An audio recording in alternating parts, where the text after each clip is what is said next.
All right. See, I think we should be live now. This is the first live stream that I've done in a number of years, so bear with me while I sort out the technicalities here.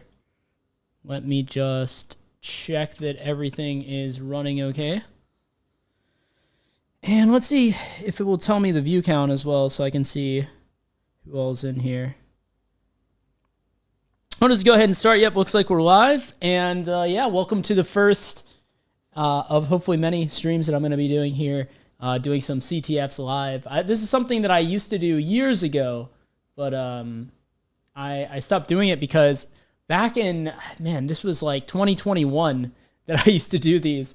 And I did one and my channel got banned. Like my channel completely got deleted. I was just doing a Hack the Box stream, live stream, working through a Hack the Box machine. Like back, maybe it was even 2020, to be honest. It was a very long time ago. It was probably about 5 years ago. And in the middle of my stream, everything just shut down. And, it said that my stream got banned due to some... it was some automated flag, and then the next day I woke up and my channel was just gone. It got deleted and I had to appeal to YouTube and thankfully I got it back.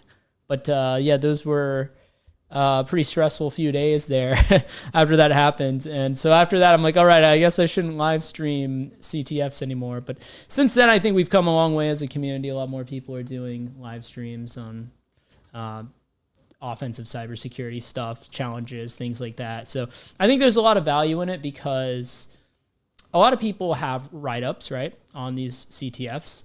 A lot of people have pre-recorded videos. And it's nice to access those materials and see, like, what is the solution to the challenge, maybe learn a little bit about their methodology. But there's nothing quite like the value you gain from seeing the methodology live, right? Because when you read a curated walkthrough or watch a video that's been practiced out and scripted and everything, you kind of lose the accuracy of what it's actually like to hack, right? Hacking can be a real pain sometimes. Not everything goes according to plan all the time. And so just being able to see someone live, I think, roots it more in reality, because what happens is that you're learning this stuff, right? And you're struggling every step of the way, right? Like you sit down to do these CTFs and it's such a slog, and you just feel like, you look at, IPSEC's video, or you look at, whatever content creator's video on the walkthrough or whatever, and they just breeze through everything effortlessly. And you compare your experience doing it live to their curated, scripted video, and you feel like an imposter. It's a huge problem, right? And imposter syndrome is a huge problem in this field. And it's something that I was able to overcome, and I want to help you guys overcome it as well. I think one thing that's going to help you overcome imposter syndrome is watching me struggle as well.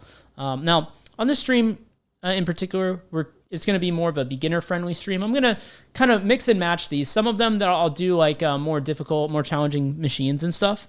But then some I'll do maybe every Saturday. We'll do like a very beginner-friendly stream.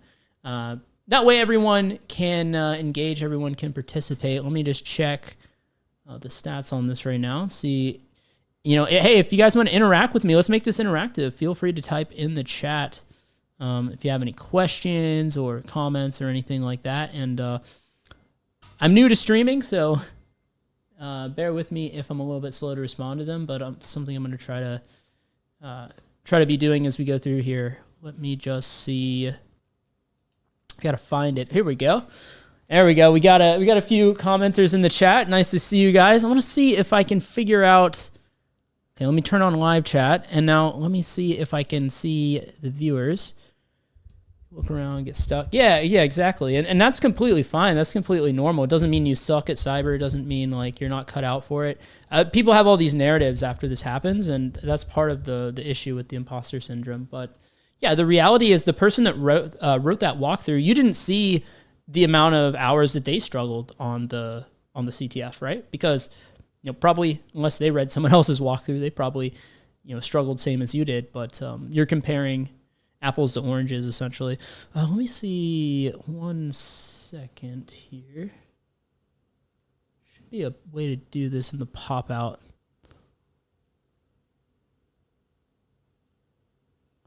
I'm just going to look this up real quick. 1 second. While everyone's joining in and stuff, I'm going to look look up something. Let me just check. Let me know if there's any issues with buffering and stuff too. I'm still fine tuning my stream settings. Hey, what's up, RBN?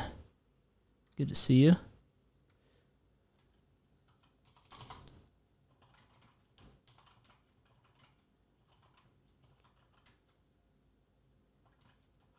See if I can see my view count in OBS. Add a browser source widget. Okay, I need to add some widget. I'll do that later on.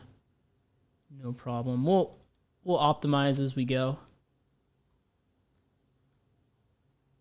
Right now, what I can do, looks like it's like slightly laggy, at least on my OBS. I don't know. Maybe that's could be my CPU. But yeah, we'll fine tune it. Don't worry. I'm just gonna join in on my phone so I can get that info. It looks like we got a few people on the call or on the stream right now. Yeah, we'll just get started here. So today I want to tackle a CTF box. Let's make this interactive. Let's engage in the chat and stuff like that. That's the whole point of this. It's going to be pretty casual, like kind of like we're hanging out working on a CTF together. So what I had in mind for this one is we can tackle a box from VulnLab. Actually, if I go to the wiki, wiki.vulnlab.com, I think. Is that it? Yeah, here we go. Take a look at the recommendations here. I want to stick to one of the junior boxes for this first one. To make it beginner friendly for you guys. I don't know. I'm kind of feeling Active Directory. What do you guys think? Anyone need some help on Active Directory? Let's do an Active Directory box. Maybe we'll just start with the first one here, baby. You'll learn about LDAP enumeration and Windows privileges. Sounds good to me.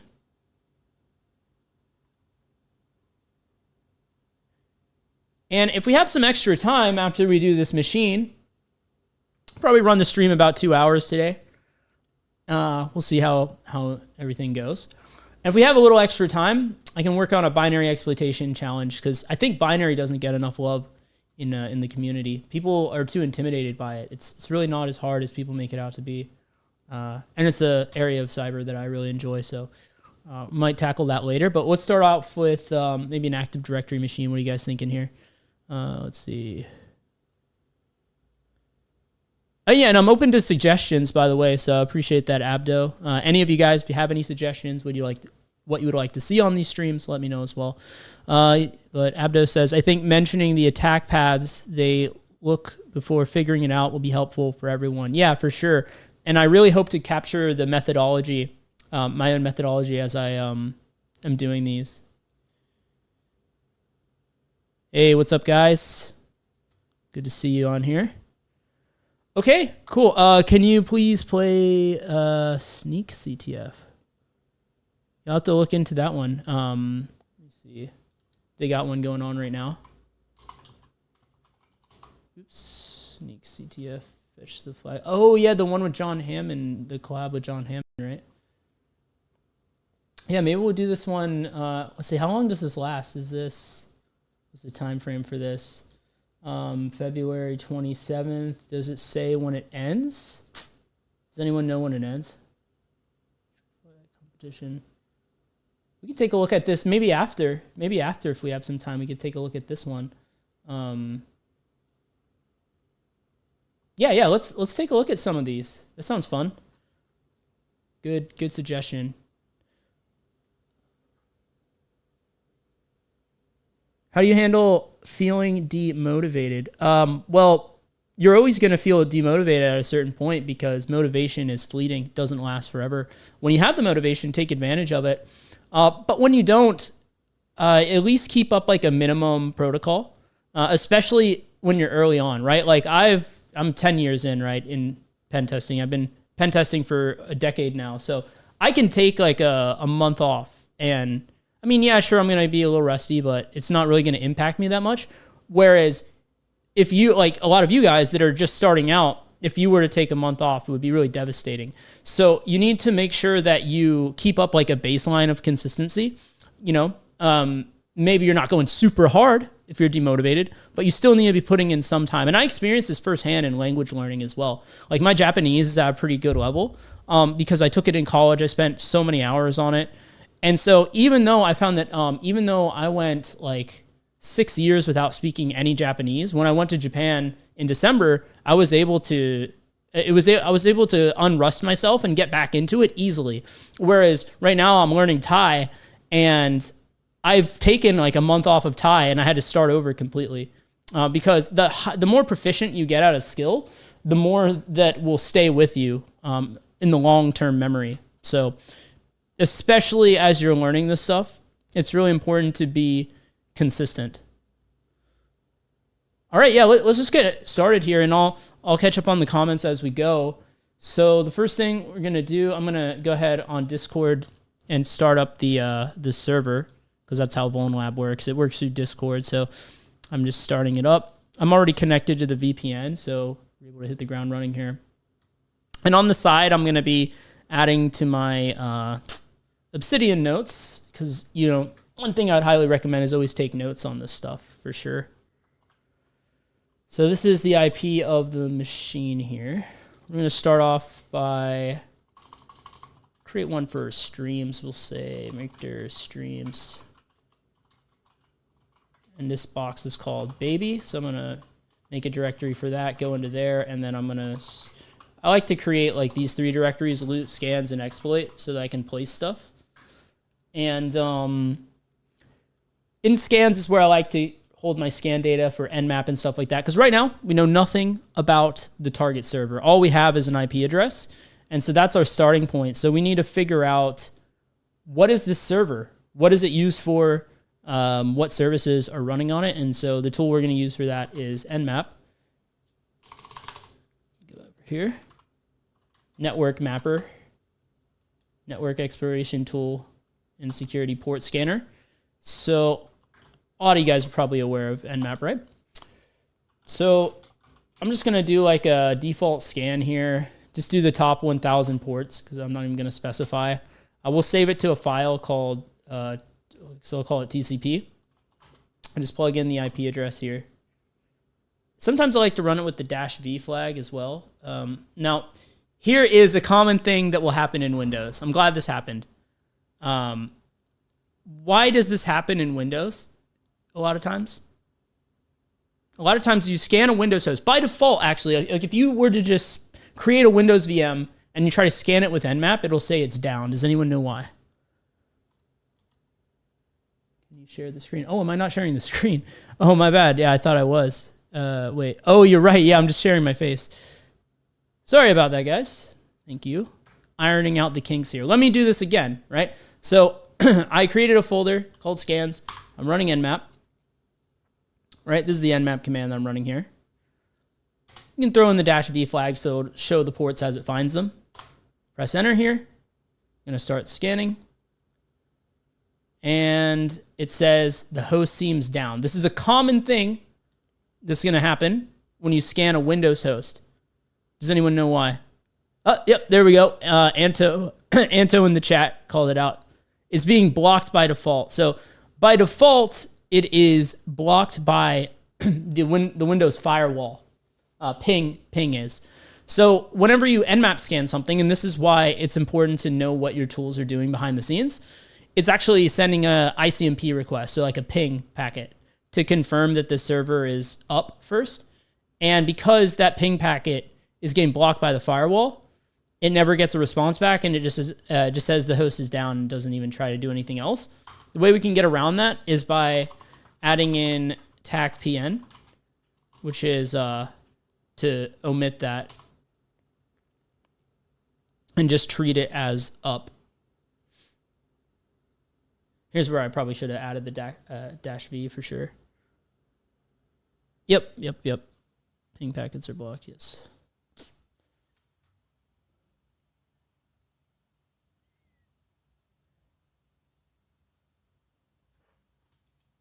And sometimes it's better not to use these flags right in the beginning because depending on the machine, it can sometimes take a long time. Oh, and that is the case with VulnLab. On Hack the Box, you can run it like this and it's fine. But on VulnLab, I think their servers don't have as many resources. It's honestly better to just start with something like this and then do the detailed like default scripts and stuff like that afterwards. So I'm going to just start with this.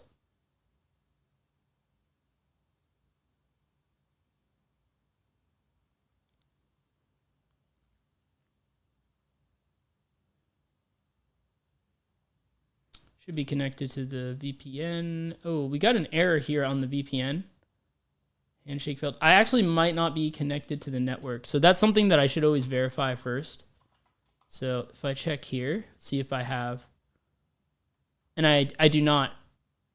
So whenever you run the VPN, when you're connecting to this stuff, it's always good practice to check by running an ifconfig, see if you have the interface. Should be like a ton 0 interface, which I don't. So it wasn't that it was blocked by ping. I mean, it probably would have been as well, but I'm actually not connected to the network. So let me see. I might have to generate a fresh VPN file, but let me try to rerun this and see if that resolves it or not.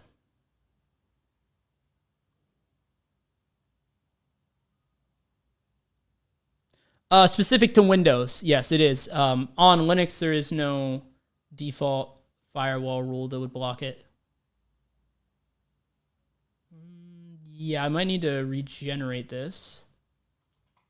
Let me just try again.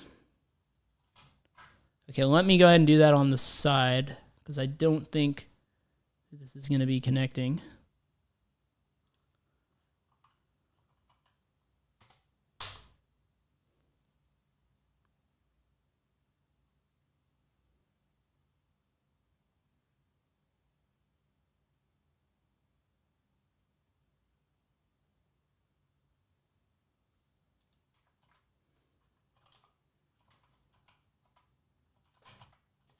Just remove those two. Okay.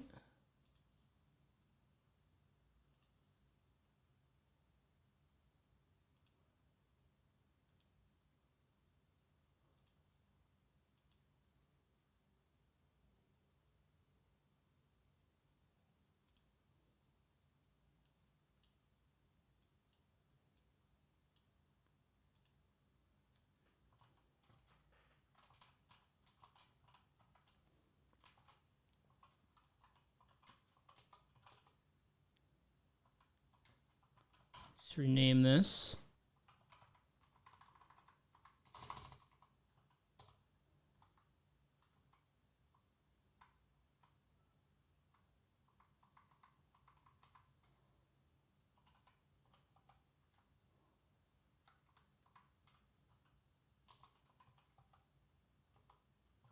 Okay.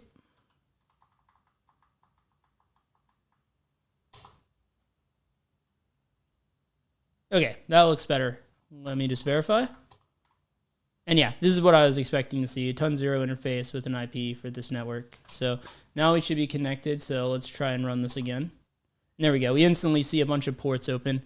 And looking at this alone, what can we tell about this server? What kind of server is this? What do you guys think? If you look at these open ports, and this is why, part of the enumeration and part of the methodology is eventually being able to look at open ports and have an idea what this is used for. Does anyone know, like, just based off these open ports, what kind of server is this most likely? Let's see.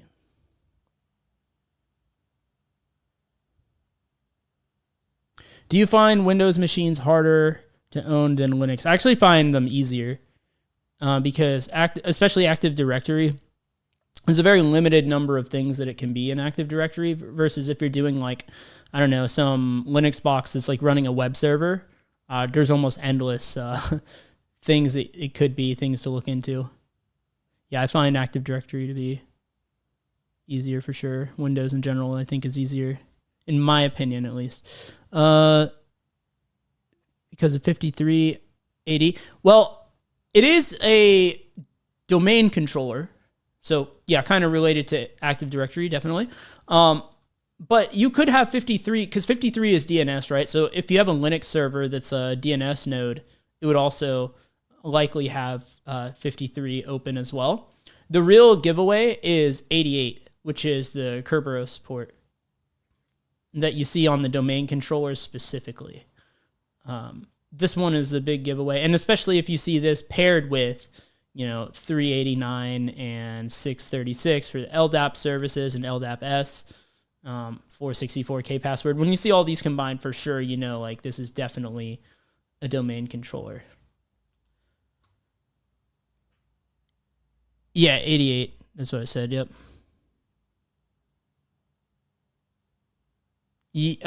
Well, not necessarily that you can do a zone transfer. Like I think in this case, I can't do a zone transfer, but yeah, some DNS servers, if they're used for the zone transfers, you will see it. Yes. All right. Let's just dig in further from here. So now that we know which ports are open, we can run some of the default scripts and stuff on that. So I can go ahead and probably add this to my notes. And this is just the top 1,000 ports because we didn't specify. So we would also at some point want to do the full TCP scan all 65535, see, just to make sure there's not anything else out there. Like there's probably WinRM and stuff running too. So let's just go ahead and start scanning a bunch of these. I'll give it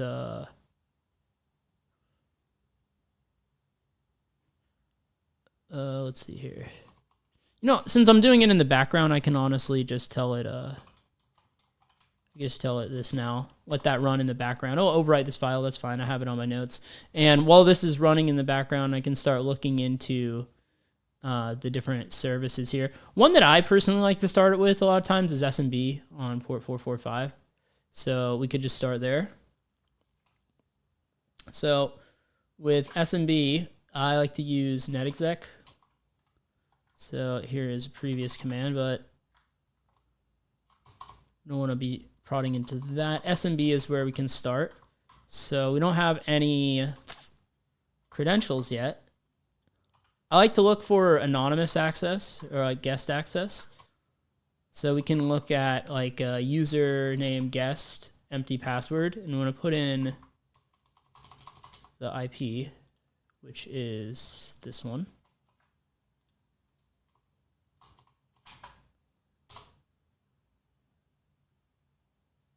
Looks like I haven't used this in a while.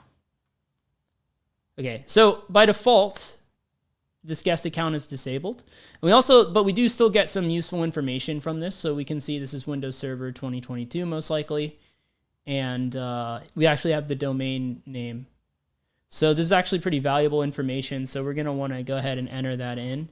So I'm gonna edit my host file because a lot of times Windows requires, Active Directory requires you to have the host name in there for certain attacks and different things. I know we're gonna need it down the line.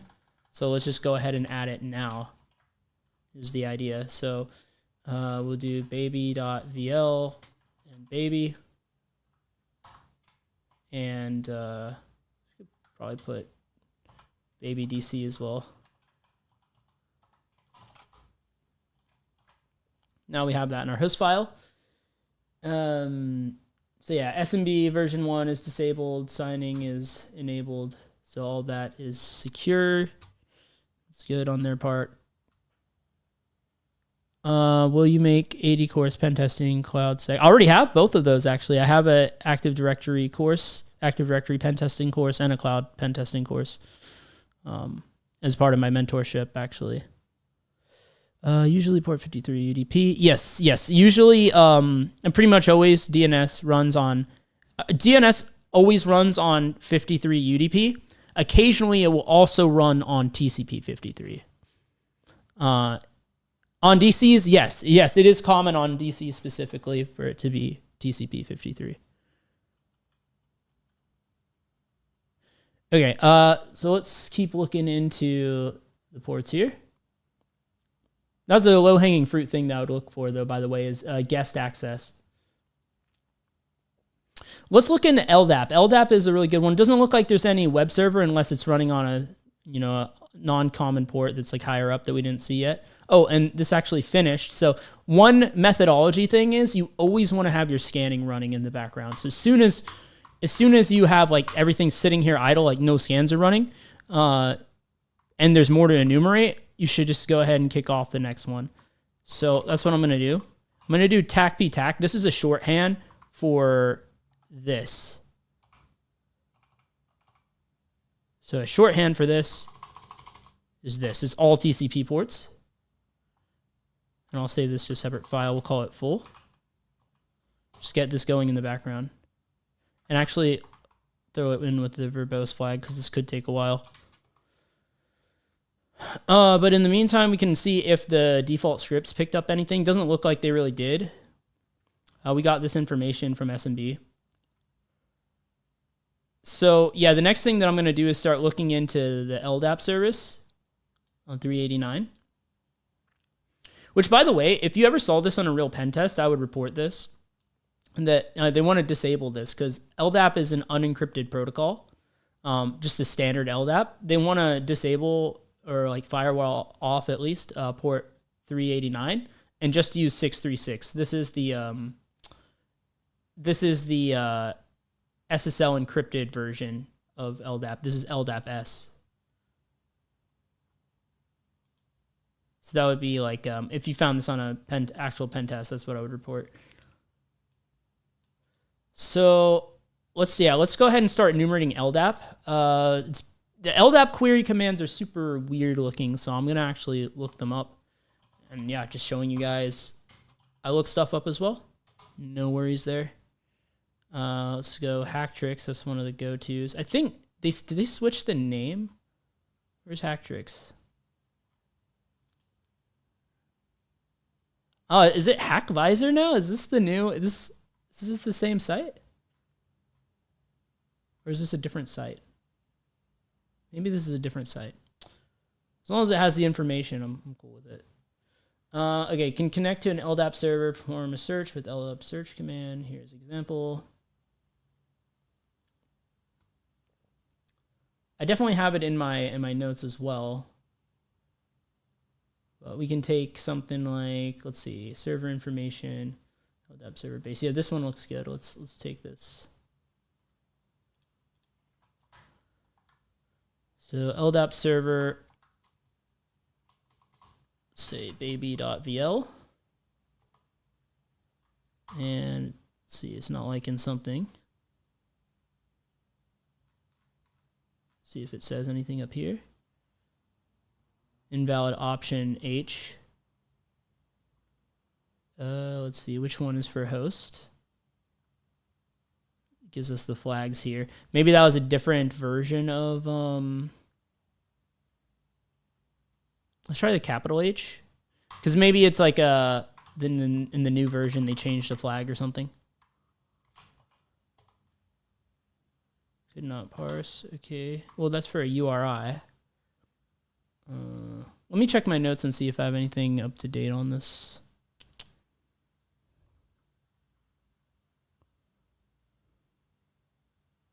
I think I need like okay, yeah, I think I just need, it is capital H.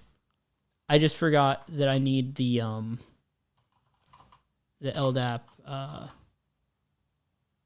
thing here in the beginning for the URI. Okay, yep, here we go. So we got a query to return. And so, yeah, you can get a lot of information from LDAP. LDAP is, well, let me just ask you, does anyone know what is LDAP used for in Active Directory? 80 course on YouTube for free. I'm going to be making a lot more Active Directory videos on my channel, yes. So essentially, I'm going to be covering like a lot of the need-to-know attacks and stuff, a lot of the common ones. So I definitely plan on making a lot more technical videos on my channel again, just like I did back in the day.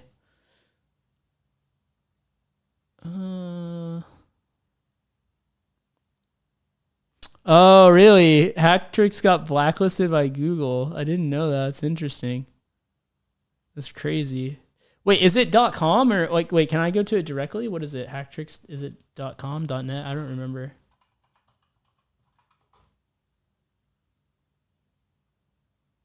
That's definitely not it. I'll have to look it up later. Interesting though. I didn't know that. I want to ask you a dumb question. How if you need a pen tested network? Yeah, I need to get like a second monitor. I'm just going off my laptop right now. It's just kind of hard to read some of this stuff. Wait, can I make this chat bigger? Let me see. Oh,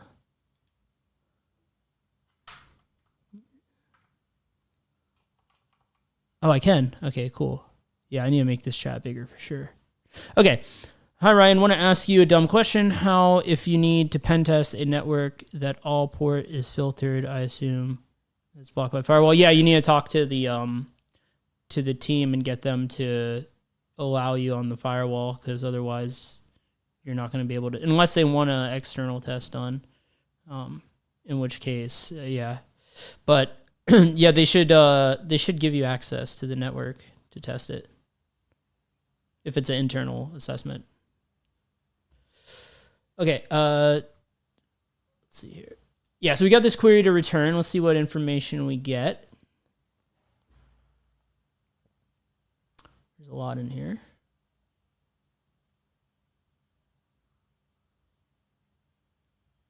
Oh yeah, I was going to ask you guys, does anyone know what is LDAP used for on a domain controller?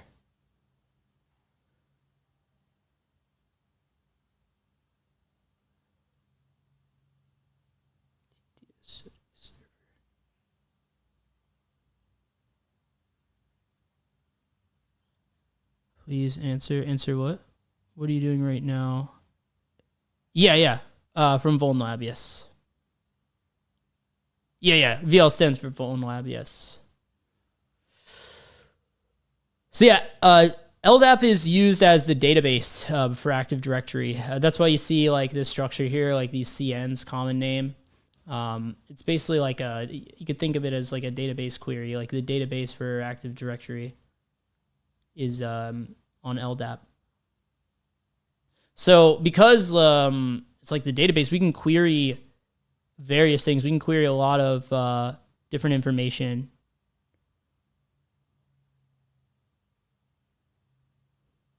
So we're able to access it. Yeah, and that is the issue, is that we're able to access it without authentication.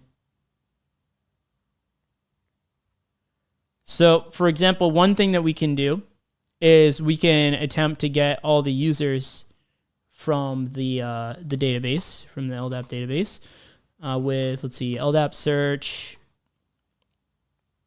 And if we start modifying this TAC-B parameter here, which is for, let's see, TAC-B. TAC-B is base DN for search. We can start doing like search queries and stuff. So if we want to get like the user information, we can give it DC, the top level name. Well, here and then the top level, which is VL. So baby VL. And then we could say user to search for user. And then, oh yeah, we need to make sure we have this in here so it knows what to target. And let me see, I think we need TAC S. My command from the last time I ran LDAP search and queried users says I don't need it. S is scope, one of base, one sub, children. Okay, yeah. I don't think we need this. But I think it's going to return a lot of information, so we probably need to like grep out the output, but let's see. Yeah, so we just want these lines here. So if we grep for DN, that'll sort that out. So there we go. Now here we have all the users from LDAP. And I think I'm sure they have this here as well, right? Do they not? I'm not familiar with this site. I think this is the first time I'm on this one.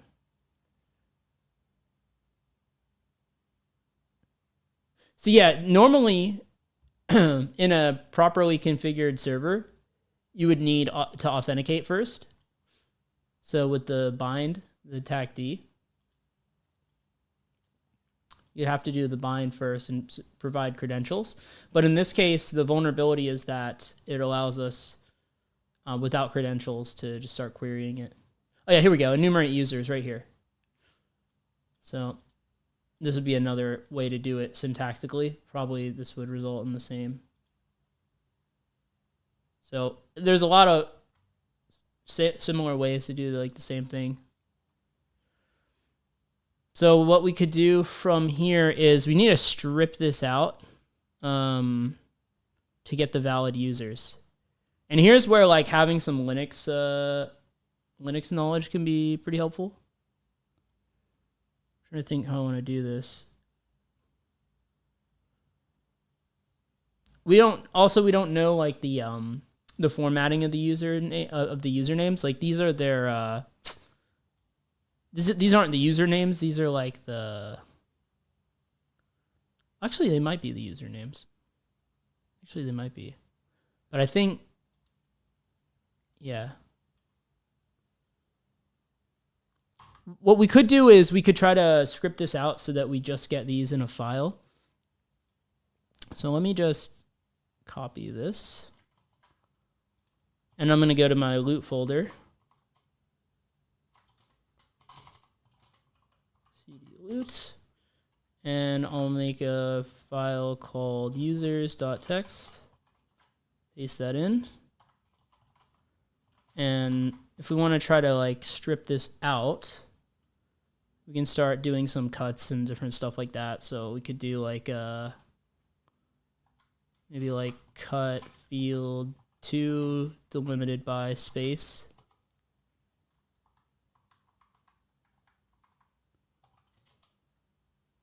But that's also not sufficient because it cut the last name.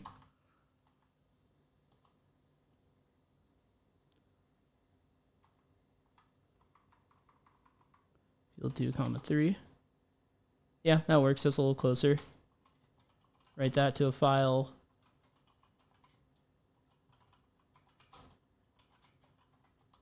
So now we're left with this.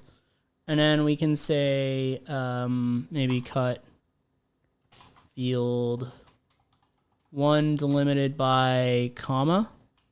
That'll give us just that first piece there. Getting a little bit closer.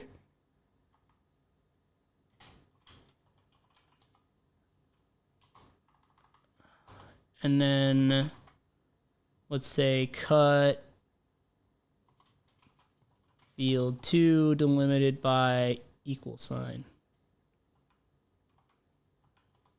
And there we go. I think we got everything. Now, there's certain lines we need to delete. Do that in a second.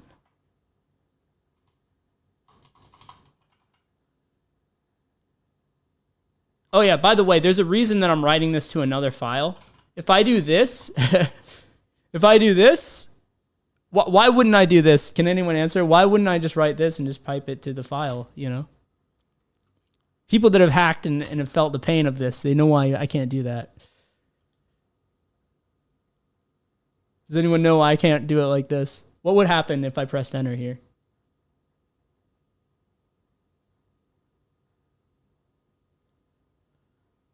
If I press enter here, because I am using this file in the same line, it would actually just delete the file completely. I mean, let me just show you. If I try this file is now empty.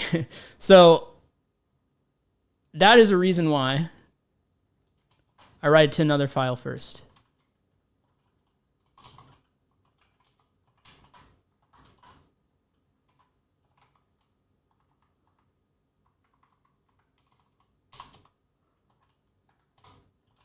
There we go, though.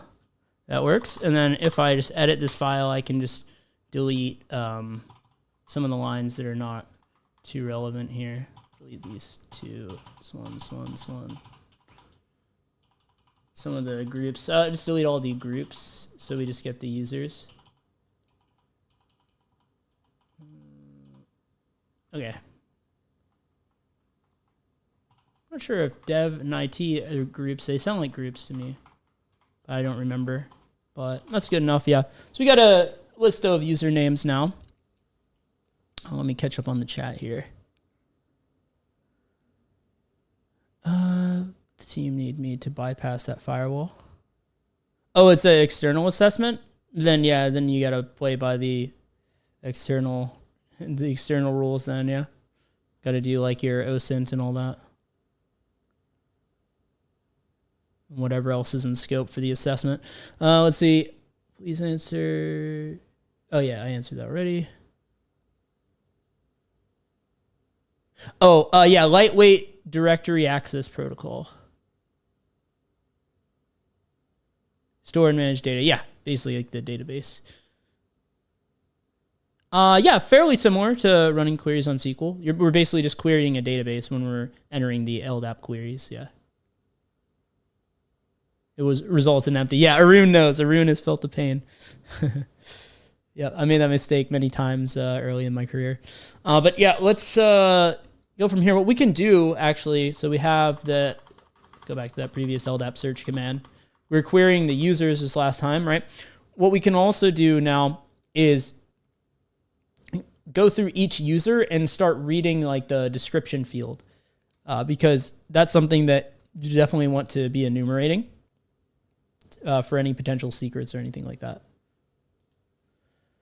So the way that we can do that is we just need to adjust our query. So we can keep the same thing for this. Now we need to change this from user to all. And let's just run it like this. I think we're probably going to need to grep something. Let's see here. What am I missing here?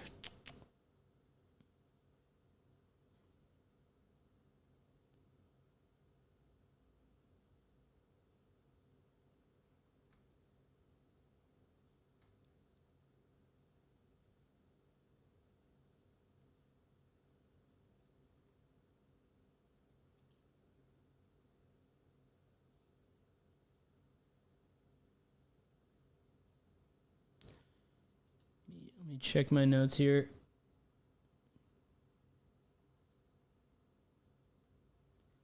Oh, it's because I'm grepping out DN. I was like, wait, we should be seeing more. Yeah, that's why. Okay, yeah, because there's a lot more information that we get with this, right? So if we want to get the description field, let's see like what's on that line that we can grep out. It's probably something just like DESC or something. Let's try that. Yeah, here we go. Set initial password to baby start 123. Now, we do want to see the lines around that because we don't know what user that corresponds to. So if we want to look like 2 lines or something, I think like, yeah, let's just look at the man page, man grep. If we do like, I think tag capital A. What we can do is search. Yeah, A and number prints number of lines trailing the context after matching the line. So if we want to see 2 lines after, we can do A2.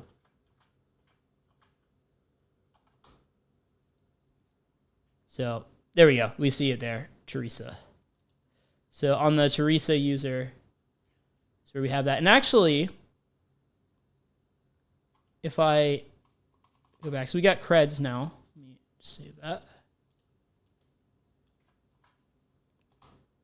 So someone put their password in the description field. That's the vulnerability here. User principal name is the actual username. So we might want to edit our file. So it's going to be first name dot last name. That's what I thought. Usually the username's not going to have like, it can't have a space, right? So So if we wanted to modify this, I mean, there's not that many users, so I'll just probably just do it manually.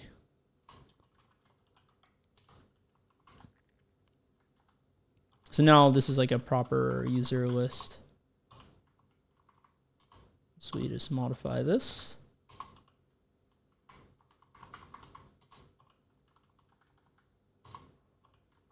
I don't know if we're actually going to need this list of usernames, but better to have it and not need it. Okay. So now let's check to see if we can authenticate with this user. Anytime you get credentials or potential credentials, you want to verify them first. So let's put, what was that username? It was Teresa Bell, right? Yep. Teresa Bell, and then password.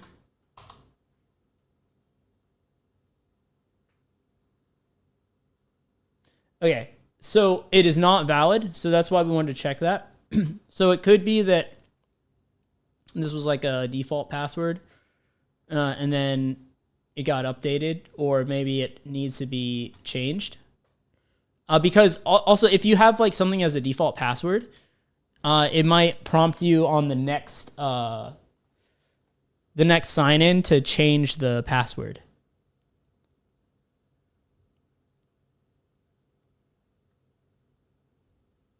Now, there's also a chance that maybe even though this user is not using it, maybe another user has that password. So we can take this password and do a password spray attack, is what I would be thinking from here, especially since we have that user list.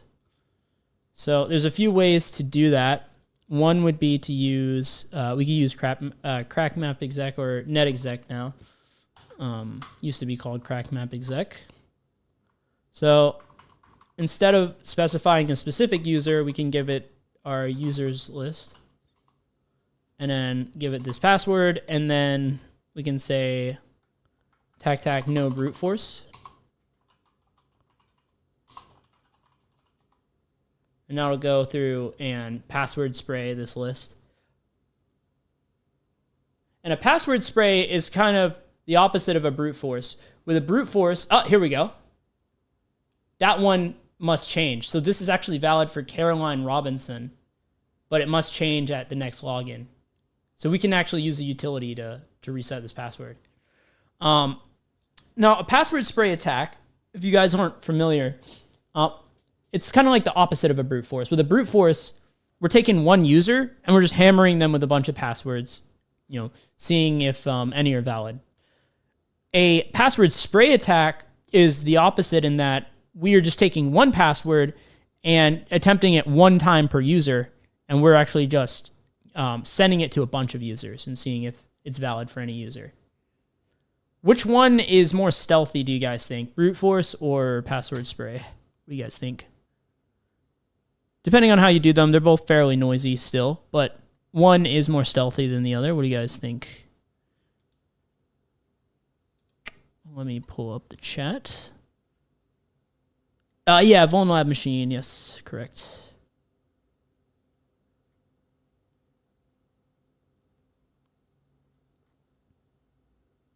Would a password spray not be noisy for actual?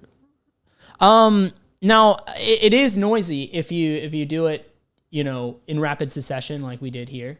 But sometimes you can afford to be noisy a little bit on your red team engagements and stuff. It really depends on the defense and how good the detections are and stuff like that, and how much or how little normal traffic is happening in the environment. Now the APT way to do it is to try one, and one a day or something, right? Go really slow. That would be hard to detect, right? But the password spray attack is more stealthy. Yes. Brute force is louder. And also because brute force, you can lock out accounts, right? Because there's an account lockout policy on a lot of services, right? So if you fail the password X number of times in a duration, and also that's how EDRs and stuff work as well, where, one of the pieces of data that they correlate is how many failed attempts in a period of time, right? How many suspicious actions in a period of time happen.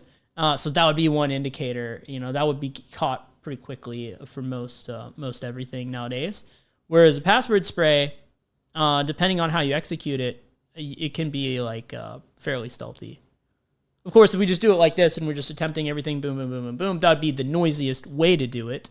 But yeah, between the two, this would be better. But on a pen test, it doesn't matter as long as you're not locking out accounts. Even on a pen test, typically don't want to lock out accounts.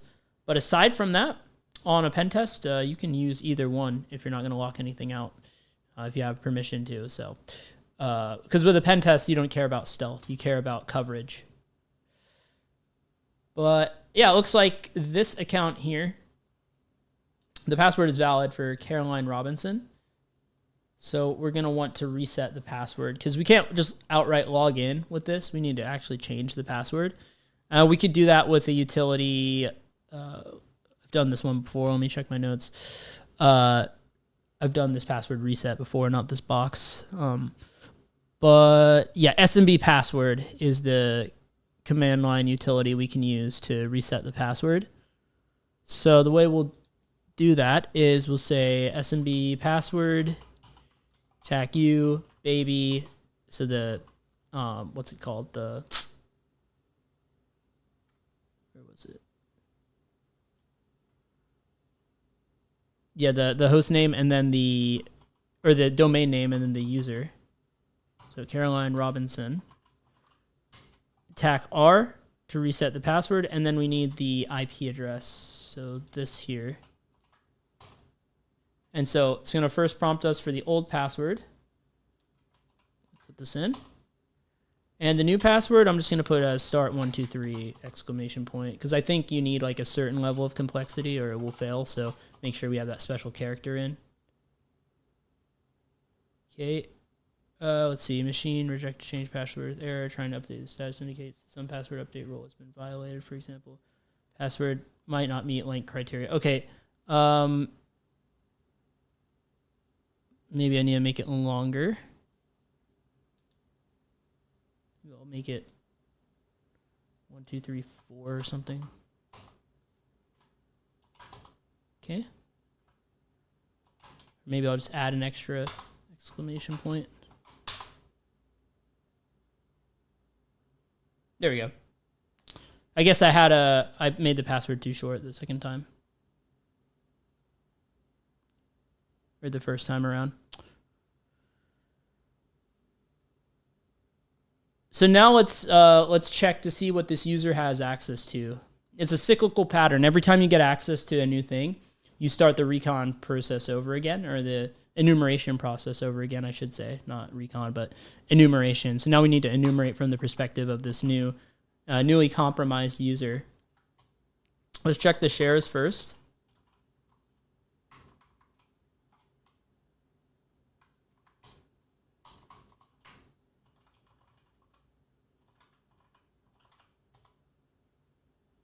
See what shares this user has access to, if there's anything interesting there.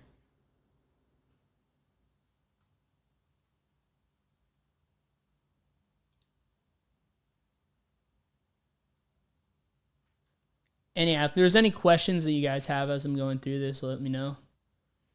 We actually have read-write access to the C share. What are you guys thinking when you see that? What is your, like, this actually stands out to me when I see this information here. This instantly gives me like a good indicator on like the account. It gives me good information about this account. What are you guys thinking when you see this?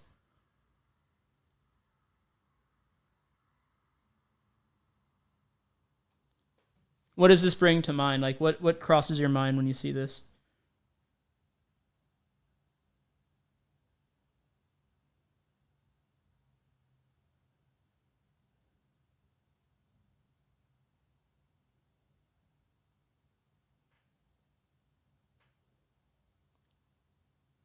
Evil WinRM? Yeah, essentially, but let's try to think beyond the tools, right? It's good that you know the tool. I would use that, yes. But tools aside, if we ignore the tools for a second, what does this tell you when you see read write C share? Can write a reverse shell. I mean, yeah, you could PS exec, but what does it tell you about the account? And sometimes on CTFs, this is not the case, but in real world, this is almost always the case. Wasn't there a CVE for LDAP 3 months ago? Maybe, but this has nothing to do with CVEs. This is actually just a misconfiguration.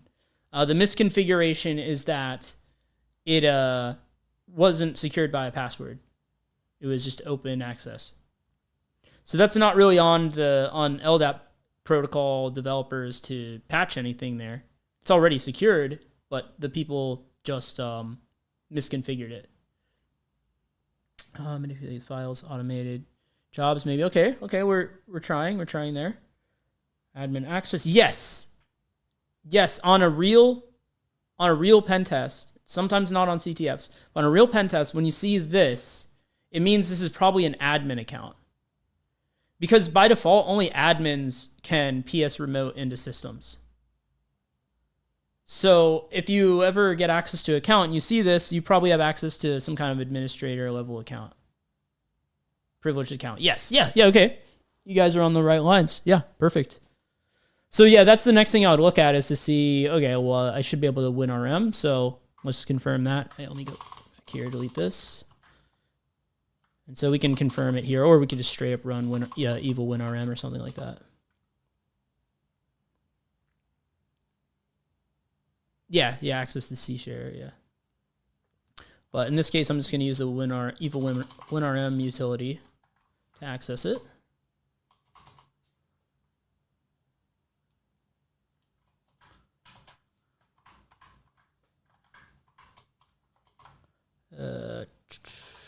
Caroline.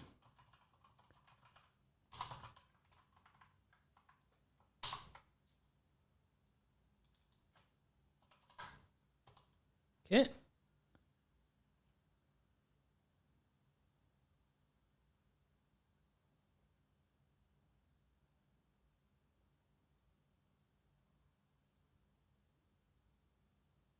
All right, and we have initial access. Now, what would be your first step? You land on a Windows machine as a user account, which I'm just assuming this is not actually admin because that's how CTFs work. I doubt we're the admin. But what would be your first step? Who am I? I would actually run a different command. Now, by the way,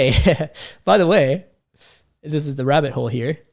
If you are on a red team engagement and you run who am I on a machine, your operation's burned. You're already detected. Because all the blue teamers are alerting off of you just running the who am I command, by the way. I don't know if you guys know that. But if you ever just land on a Windows box on a real engagement and you run who am I, you're already dead in the water. But yeah, with most blue teams at least. All right, let's see. Check for elevated privileges. Yeah, there's no sudo because we're on Windows, but yes. So I would actually run whoami/priv. It's a little more useful because it'll give us privileged information. And this is like your low-hanging fruit on Windows. I always start here and then look at different files and stuff afterwards if I don't see anything. Yep, event ID 4668. Yeah, we got a blue teamer in the chat here. Put a stealth shell. Yeah, the blue teamers know. All right, so let's see what we got here. Okay, I see something interesting here. What jumps out to you guys? Like when you run a whoami/priv, and this is what you get as the output. What do you guys think is, what sounds interesting? There's some really interesting, powerful words on the screen right now. Words that if you ever see them, you should instantly put your attacker cap on. What do you guys think? Which privileges?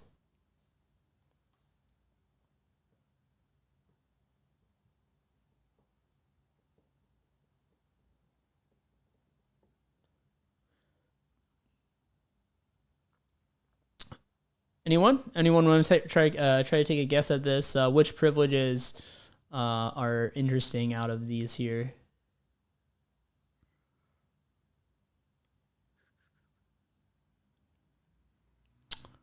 Yes, backup and restore. Anytime you see things related to backup, just historically, there's a lot you can do with that because in order to back up and restore stuff, it requires a lot of like privileged access.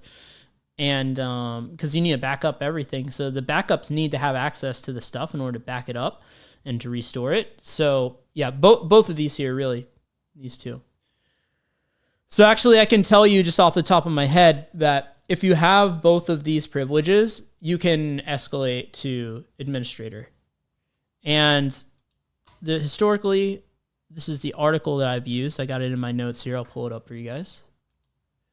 There's this one right here. This hacking articles, Windows privilege escalation, SE backup privilege. So this walks through like all the commands that you need. I've done this privilege escalation a few times now. On real world pen tests and stuff as well, by the way. But this is like pretty straightforward here. You can just follow the steps here and escalate your privileges. So anytime you see SE backup privilege, what we can do essentially is we can save the salmon system hives, which is where the credentials are stored, the hashes.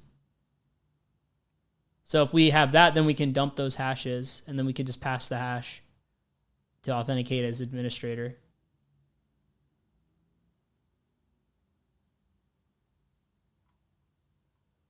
And if you want to set this up on your own, they even show you how to, which is a recommended thing. Definitely play around in your own labs. It's a great way to learn. It's pretty underrated having your own lab. I'm going to be doing more videos on creating labs and stuff and labbing stuff out. The CTFs are great, but if you actually build the lab, it teaches you both the offense and the defensive side because you got to configure the thing in an insecure way, and that teaches you the other side of it. So if you know how to configure it securely and insecurely, then it's easier as a pen tester to go and explain to admin why the thing's insecure versus someone that only does CTFs and they're like, oh, just run this tool, run that tool. And they know what tool to run. They know how to hack it, but they don't really know like what the tool is doing and why it's vulnerable or how to secure it. Then it's a lot harder for that person to communicate to, to the admins or whoever needs to fix it, right? So there's a lot of value in creating your own labs and stuff too. But yeah, if you have these two, then I'm going to use this one here, I think. Let's see. There's a method 1, method 2. Yeah, disk shadow, robocopy. Yep.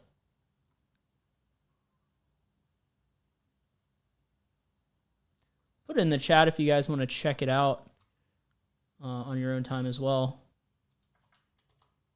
Feel free to give that a read. Add it to your notes for sure.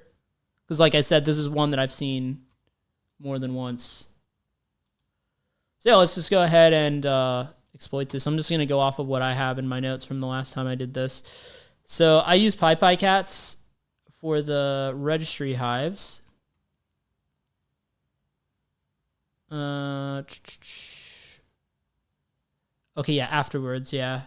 First, I need to grab the salmon system. Let me go back here. Let's see. Method 1.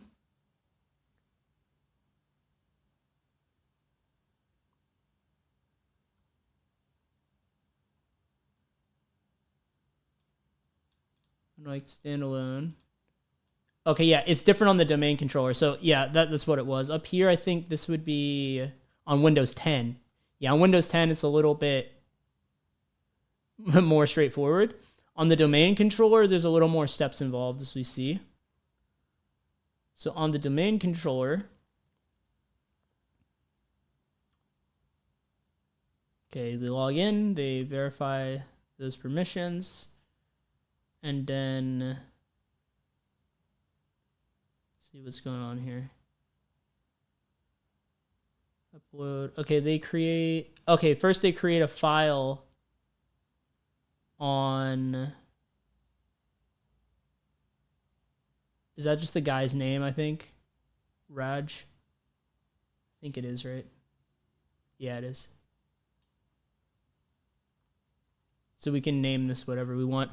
So, okay, let's let me move this on my other monitor.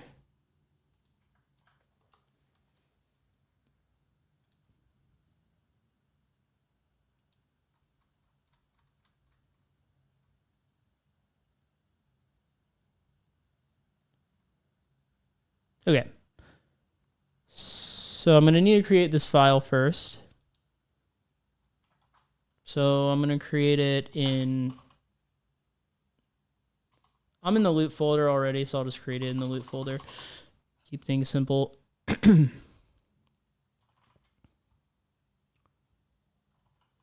Or just name it whatever I want, .dsh, right? And then that file is going to contain set context, persistent, no writers. Okay, and I need to make sure I don't typo anything here. Add volume. Is that okay?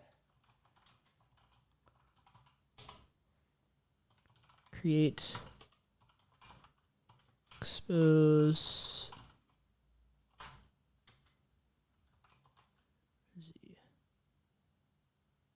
Okay, it looks good.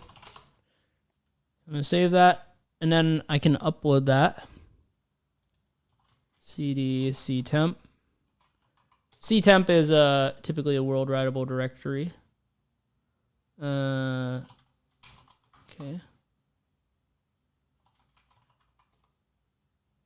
Okay, there's no temp here. Let's see what we got. C users public is also typically world writable, so worst case we should be able to go there. Upload this file.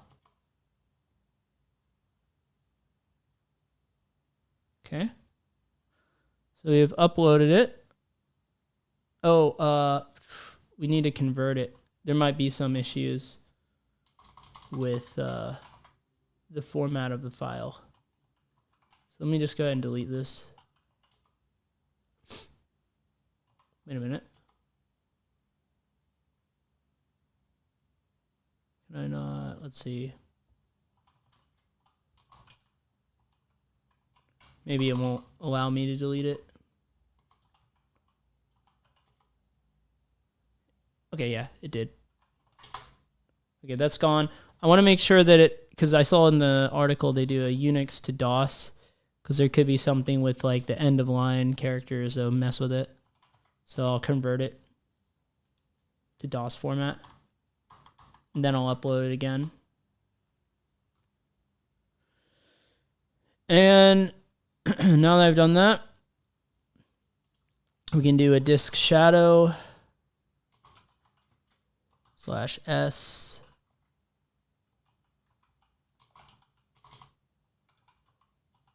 on this. Okay.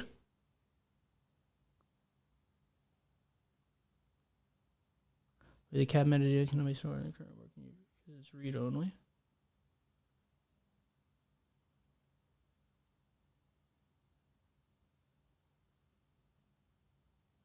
Should not be read only. Probably just put this in my user home directory. This should be writable though. Add volume C alias.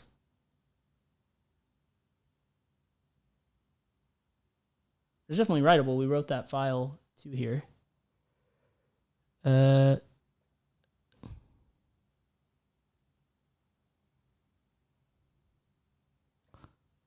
Okay. Let me try going to a different directory.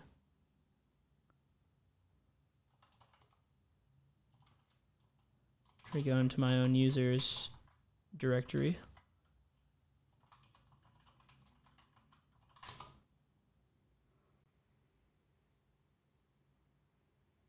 What?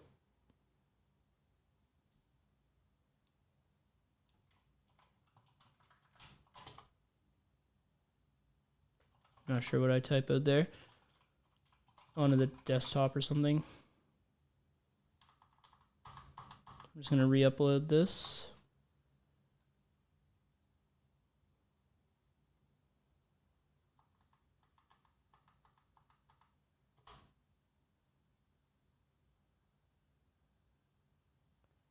use set metadata to specify an existing writable directory. It's weird. I don't recall encountering this before. Let me check the chat. And if you guys notice me making any mistake, just let me know. And yeah, this is what I said. You know, not everything goes like 100% smoothly. Where is my chat? Thanks for doing it live. Missed much of it. Are you going to do it again in the future? Yeah, for sure. I plan on doing this next Saturday for sure. I'll probably do some live streams in between now and next Saturday. I'll post the announcement on those. I'll probably try to start streaming regularly, maybe 2 to 3 streams a week. But let's see here. I'm going to Google this error. Enter the full path to directory where you want to store the metadata and the command. Disk shadow set metadata. Let me try this. Disk shadow set metadata. C users Caroline. Whoops. Not mean to do that. C users Caroline Robinson. Yeah, I'll just copy this. Okay, this directory metadata.cab. Okay.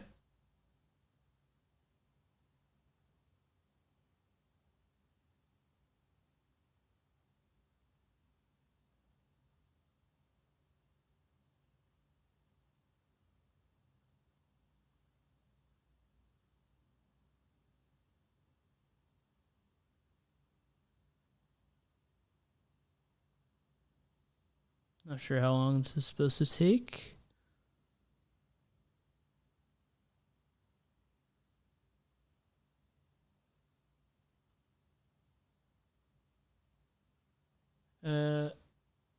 Didn't like the syntax.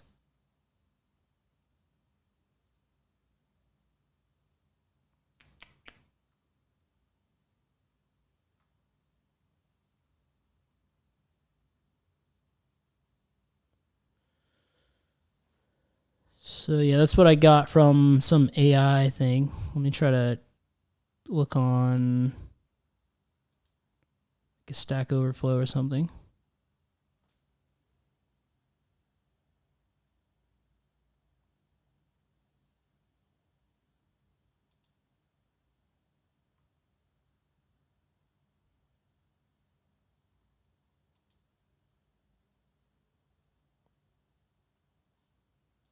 Not seeing too much for this error.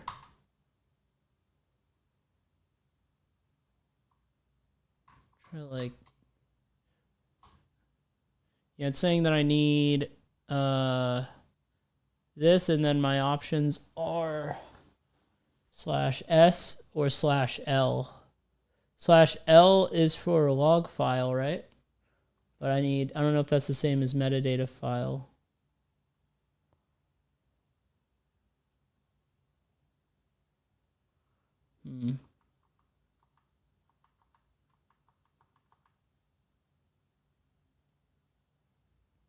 /s script file. Can I say like this path? I don't know if that's valid.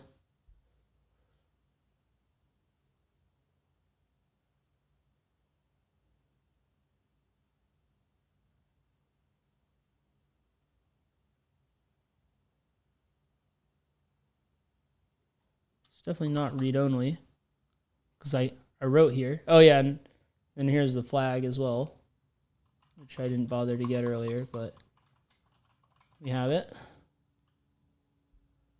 I mean, it wrote the file. It's right here. What the hell? Okay, maybe I can just ignore this error. And it has data, length 518. So, yeah, I don't know. That's kind of weird. But let me just see if I can proceed and see what happens. Let's see what's next on the article.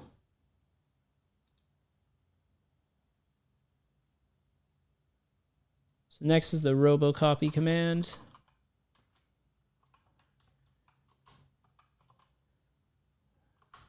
Windows NTDS.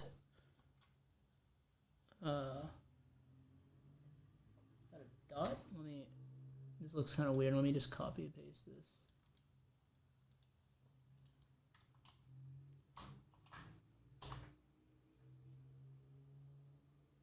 Cannot find path specified. Z Windows NTDS.dit.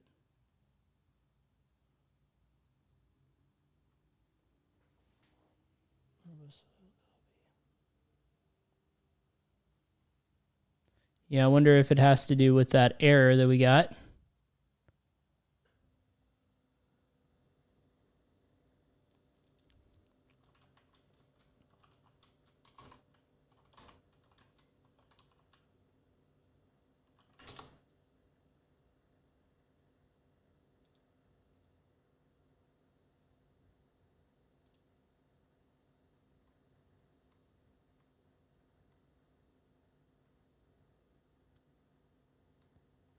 I should probably double check just to make sure I don't have any typos or anything.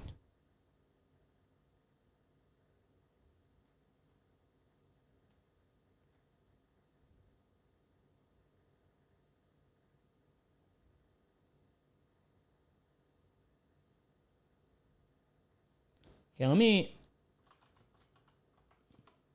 I guess I can look at this just to make sure. Set context, persistent, no writers, add volume, C alias, some alias name, create, expose on the Z drive. That looks fine.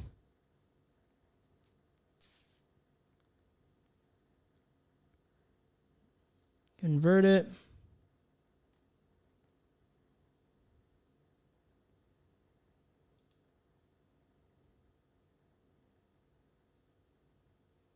Let me try to go in Windows 10. Let me just see. Can I, let's see here. Just go back to C drive.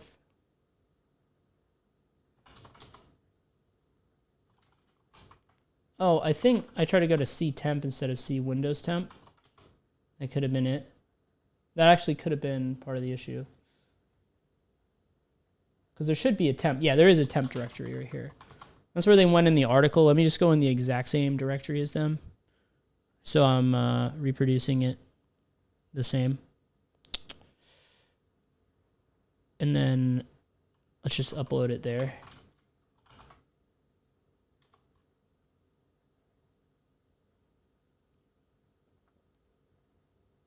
Okay. Disk shadow. Okay, we got disk shadow S.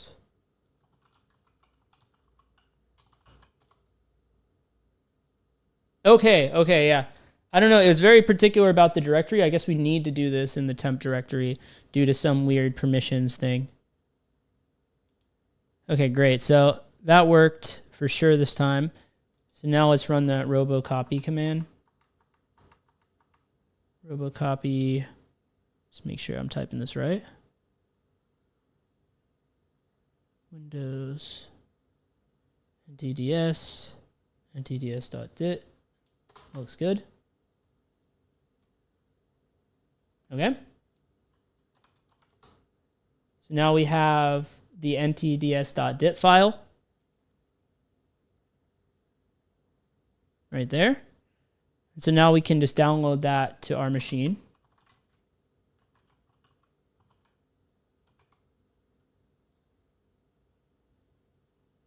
Through the power of evil WinRM. But we also need the system file, which we can get with regsave. But this is going to take a minute to download. It's a pretty large file, if I'm not mistaken. Yeah, you can see it here. Pretty large file, so this will take some time. I'll catch up on the chat in the meantime.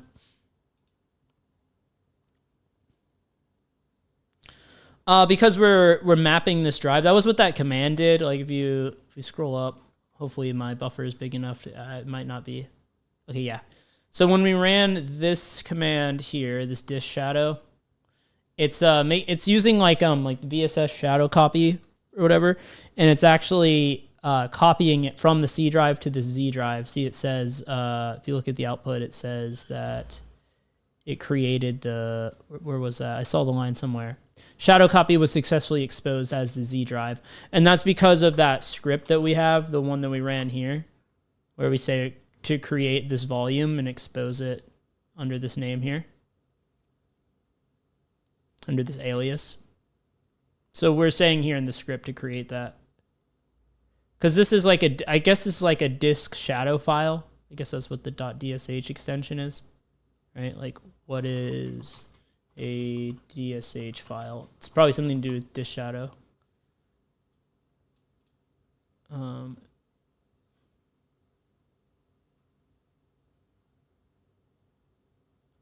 actually not a lot of information on it.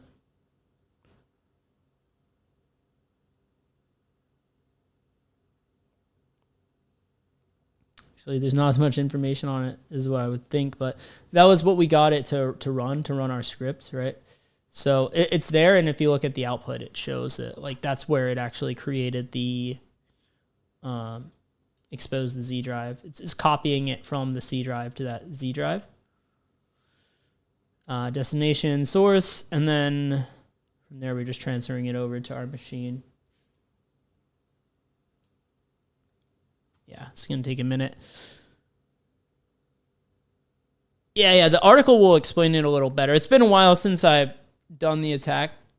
And, like, look, I forget stuff all the time. There's, like, an infinite number of stuff to potentially know in cybersecurity. That's why when it's stuff that, like, you know, I've done this one a few times, but it's not like I'm doing this, like, every day or every month or something. So, something like this, if I were to encounter it in a real pen test and I need to communicate it to a client that maybe doesn't understand it, then I would just spend a little time like reading over this article, doing a little extra research, maybe looking up some other articles as well to get a better understanding of exactly what's happening if I need it to communicate it. But in the case of solving these challenges, it's actually, you know, especially if you're doing this for your learning, right? It is worth it to dig a little bit deeper and try to better understand the stuff. So definitely that's something that I would recommend. The disk shadow stuff, I know it's like there's something called shadow copies in Windows, and they're used for like backups and stuff. So we're basically abusing that to shadow copy that sensitive file, the database that holds the password hashes. Because if they want to back up that database, if they want to keep the hashes secure on their system in case of a data loss incident, well, they need to be backing them up. And to be backing them up, they need to give privileges to the backup account to be able to actually be able to back them up and restore them. So because we have access to this privileged account here that can do that, we can also leverage that to obtain those files. So that's essentially what we're doing. And you don't really necessarily need to know every little detail of like every little command and stuff. If you understand that much, you understand the gist of what's happening, you can communicate it. Like I could communicate this issue on a pen test, right? This is a matter of it's like, does this account need to have these privileges is what you would ask the client, right? If yes, then they need to make sure that they're putting extra security on this account, extra monitoring, extra, it definitely should not be using a default password as it was, right? That's how we got in initially. Remember, it had a default password set that was not changed, was not updated. And this is a privileged account, right?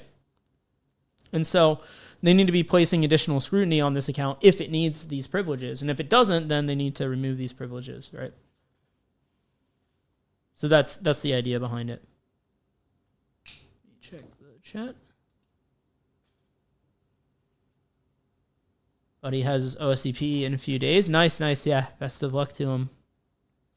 Would you recommend going through all your courses in the vault for attempting a CTF? No, not all of them. I have a ton. I have a ton in the vaults. And If you're not familiar, I'll post it in the chat now if you guys want to take a look. This is what he was referring to here. This is all the courses that the people that I'm mentoring have access to. All these ones here. You don't need to go through all of them before you're ready for CTFs. I recommend go through web and go through network. And once you go through those two, you're definitely in a good enough spot where you can get started with CTFs. Because you basically just need to know basic networking, because all the machines are going to involve networking. And web is very common. This one was pure Active Directory, no web. But a lot of them will be web. So if you go through those two courses, if you have a solid foundation in web and network, then you can definitely start CTFs from that point. Yeah. CTFs you can start pretty early in your journey, for sure. And then for something like this, for the Active Directory stuff, I would recommend, obviously, start that after you get some foundations in Active Directory. And then for the other courses, it's kind of based on what you're interested in, what you want. I recommend cloud as a good thing to stand out right now in the current job market because, it's starting to change. More people are learning cloud now for sure than a couple of years ago, but it's still a pretty new frontier. Not that many people are actually up to speed in cloud. And so if you can have that on your resume, then that's something that's super high in demand right now at companies. So for the SID history attack, it also uses ntds.dit file, right? I do believe so, yeah. Because we're copying the SID history of a domain group admin, and then we restart. I would actually, I've done the SID history attack a couple times before. I would have to be honest with you, that's one that I would have to refresh my memory on the exact inner workings of how it works. A lot of the stuff with Active Directory, what you'll find is that it's not too hard to do, but there is a lot of moving parts to Active Directory. So some of the attacks, I find myself having to refresh my memory on. But that one, let's look. History.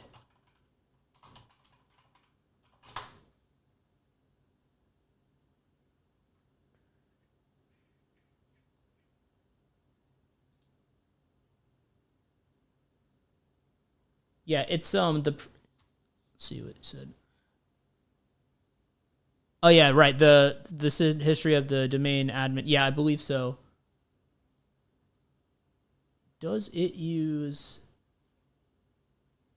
ntds.dit?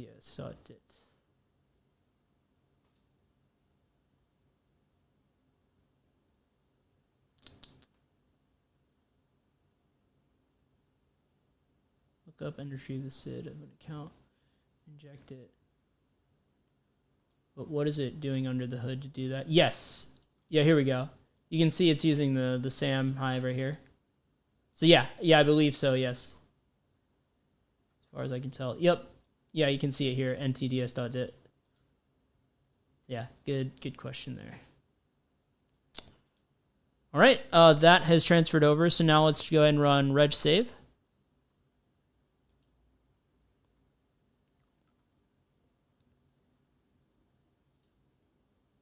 And this will save the system hive. Because we need the SAM and the system. KLM system. C Windows temp system. And that one's a lot quicker to get. Let me just make sure. Whenever I'm always skeptical when I see files on Windows say that it transferred or whatever. I always double check the length just to make sure it's not 0. So yeah, this has data. Interesting that the size is actually larger on the system, but it transferred immediately. Maybe because of how the internals of the command work. Probably has something to do with that.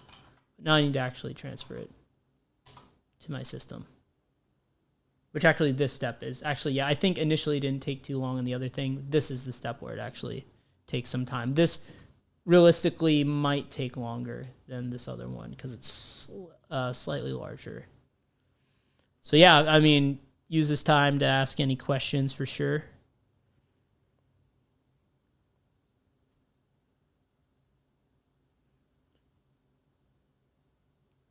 Can shuffle some stuff around while I'm waiting here too.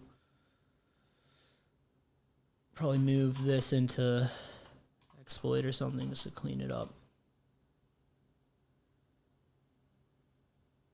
yeah, this is gonna take a second here.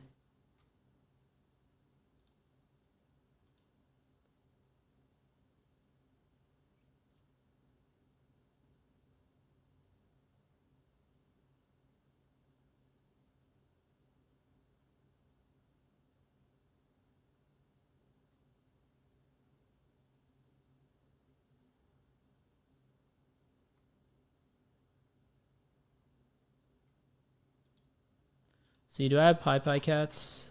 I hope I do. Yes. So PyPyCats is the utility that I'll use to then dump these the salmon system hives once this one finishes transferring.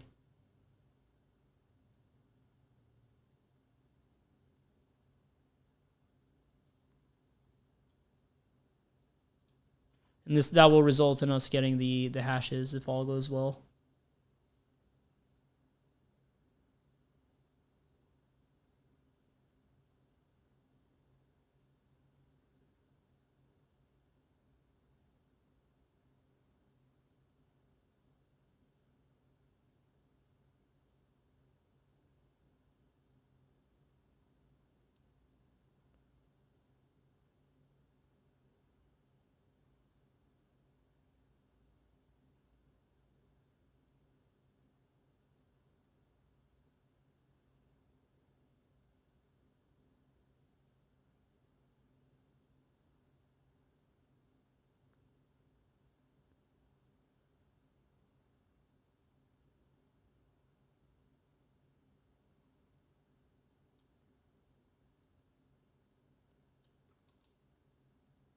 Actually, yeah, I can use secrets dump as well.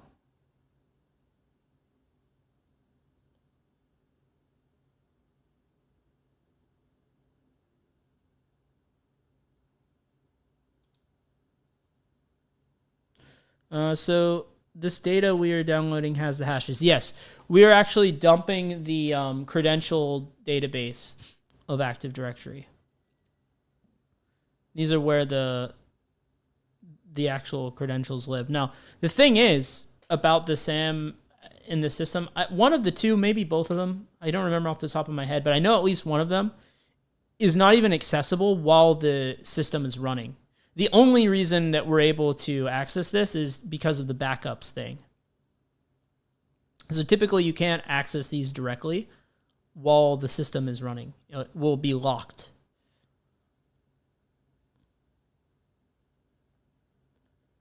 But yeah, these are the databases that contain the credentials of the hashes, specifically, of all the users in the domain, because this is the domain controller.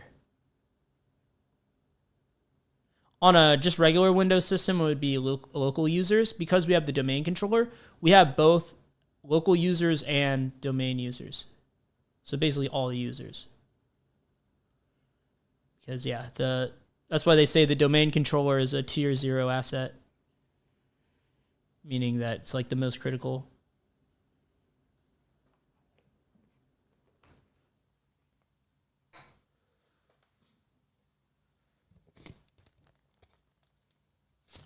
Yeah.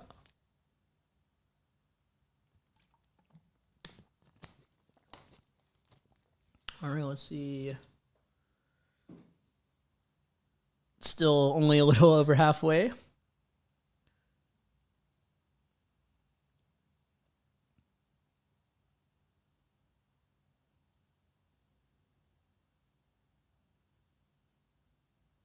Yeah, there's a command that I can run with secrets dump that'll allow me to pass in both the SAM and the system hives and get all of the users, the local and domain users.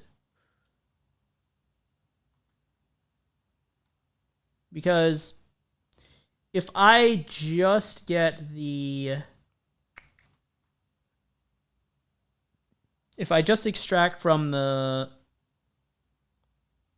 what is it, the SAM, or just from the system, I'll just get the local admin, which I need the domain admin.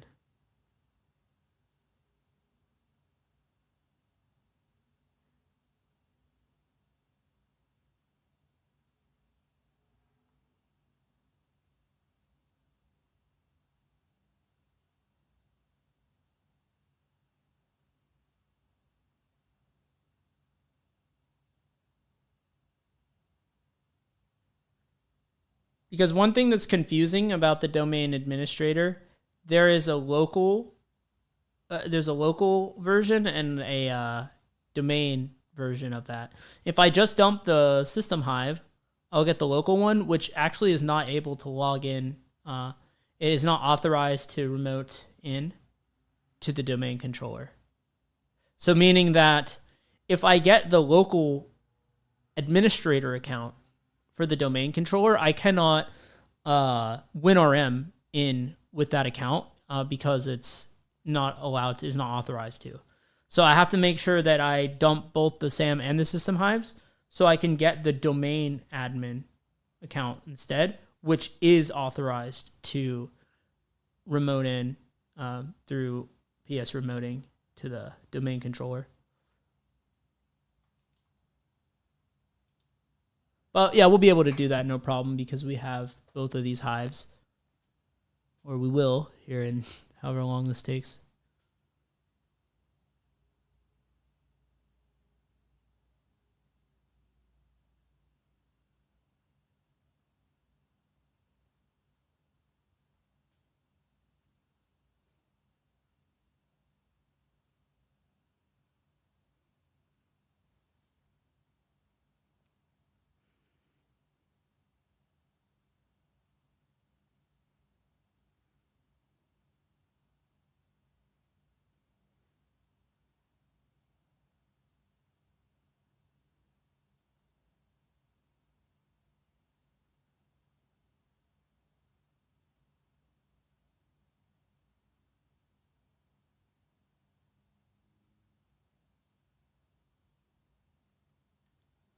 Okay, that completed. So just verify that they're here. We got the SAM in the system. So let's see. We can just rename. I think rename this one.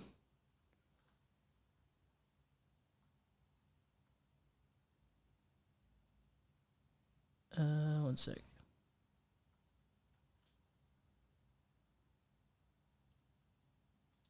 Make sure I'm not skipping any steps here.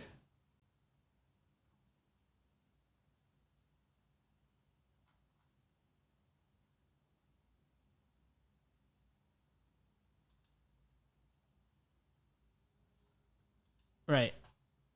Okay, so got this account here. I'm just gonna. Oh, do I need to grab that one separately?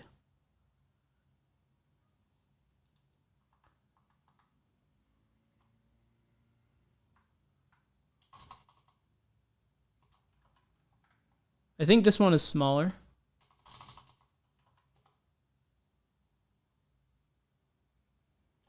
Because, yeah, we need the SAM.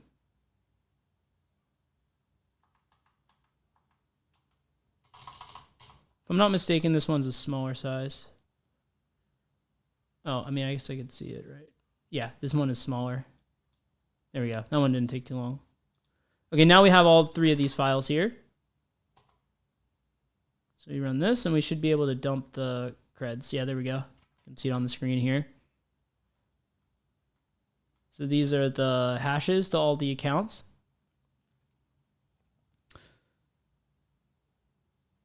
So see, there's two administrators. The one we want is from ntds.dit. This one, ntds.dit, is the domain accounts, whereas the SAM is for local accounts.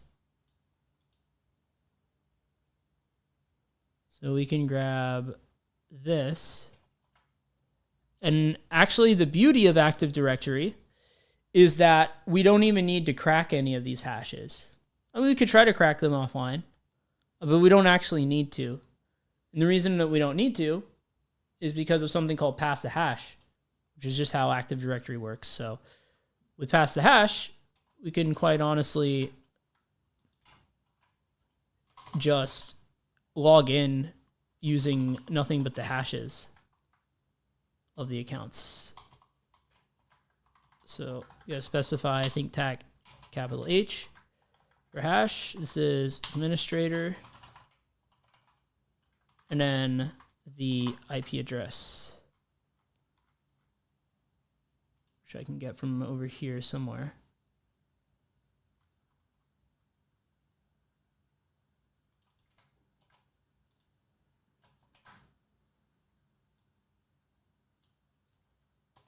So we'll try to pass the hash on administrator. We could also have tested that on netexec first, but yep, there we go. That is valid. And if we go into the desktop, we should be able to read the final flag. I forget what it's called. Let me just check. Root. Okay. So yeah, there you go. And that is the challenge solved. Does anyone have any questions on that one? A lot of it was just waiting on those things to transfer, to be honest. Yep, log using the hashes. Nice. We still have a little bit of time. We could do a small bite-sized challenge. We can jump over to that next on something like, let's see here. Oh, or we can check out I can, maybe next time.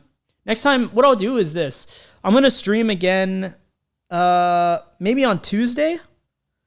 So on Tuesday, we can check out that sneak challenge if it's still live. For now, what I'm thinking is for like 15 minutes or so to end out the stream, we can take a look at some challenges from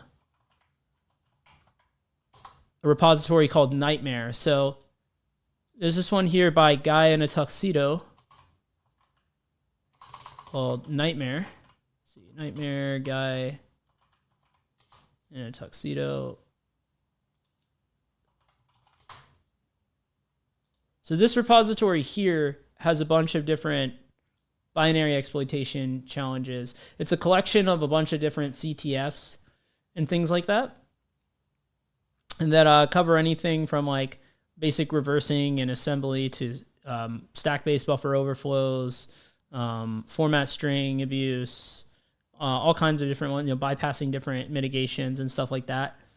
And so, yeah, there's a lot of really good stuff in here, even some heap exploitation.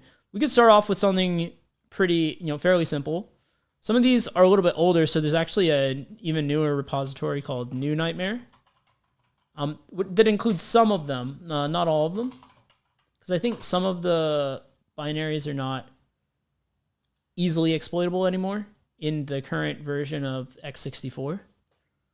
But there's this repository here, so we could do one of these. Maybe we'll do like one of the call functions. So maybe I'll just pick one randomly. Maybe this one here, tu17 vuln chat. We can look at this. This is like a smaller challenge that we could probably, I don't know if we could solve it in 15 minutes. We might have to kind of see how far we can get. Maybe it is possible. Let's see. Check the chat here. Very cool. Made that look easy. I'm here, my friend. Yeah, no worries. I don't want to make it look too easy though either. I mean, that's good feedback because I want to, okay, I want to make it look easy if you're understanding, right? I don't want it to look like it was easy for me, but you're lost, right? That's what I want to avoid. And, I know everyone's at a different level here with this stuff. So my goal is for me to, make it look easy if it's easy, but you're also understanding and following along. Now, once we go to the harder boxes, what I'll probably do with these, I'll probably do like 2 CTFs a week. One of the days I'll do like easier machines like we did today. And then on another day, I'll do like more challenging ones. And on those, you'll see me struggling. So don't worry. I don't breeze through everything. Trust me. I run into issues, go down rabbit holes and stuff, just like everyone else. So you'll see that. You'll see that if you keep tuning into the streams for sure. Yeah, let's check out one of these. So there's one here. This is from, I guess, some conference. It was like a conference CTF. And I don't want to look at the solution. I think the solution's in exploit.py, so I'm just going to move that to like solution.py. And there's a flag here, so maybe the goal is to like cat the flag out to be able to read the flag by exploiting the binary, is what I'd guess. There's also a pix directory. Interesting. Interesting. I have no idea how challenging this one is. I really have no idea. But we're going to run file on it first. So I'm going to show you guys some binary exploitation, right? A lot of people, they don't talk about it anymore. They don't want to touch it anymore. They're afraid of it. But yeah, don't be afraid of binary. So this is a 32-bit executable, and it's not stripped, so that makes it easier for us to reverse engineer it because we don't have the source code. And it is dynamically linked, so there's not going to be a bunch of like library code embedded in this. So I'll just explain real quick. If something's stripped, it means you don't have symbol information. It means you don't have information to like what the function names are or anything like that. So when you go and reverse engineer the binary, it's just going to look like there's a bunch of just random functions. It's going to be hard to find the functions you're looking for. So it'll be harder to debug.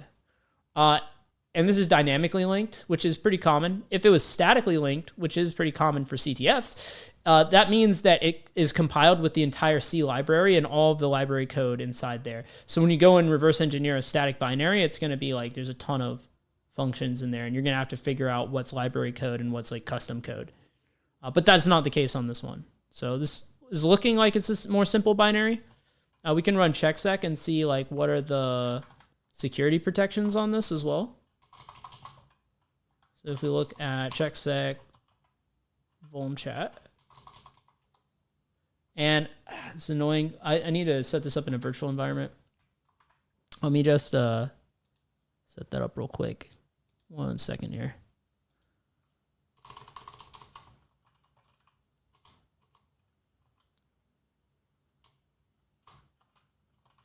Virtual environment.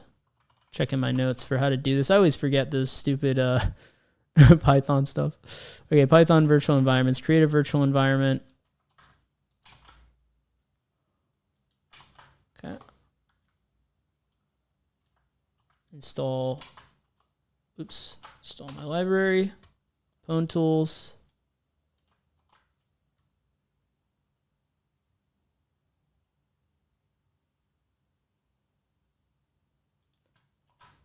Activate the virtual environment.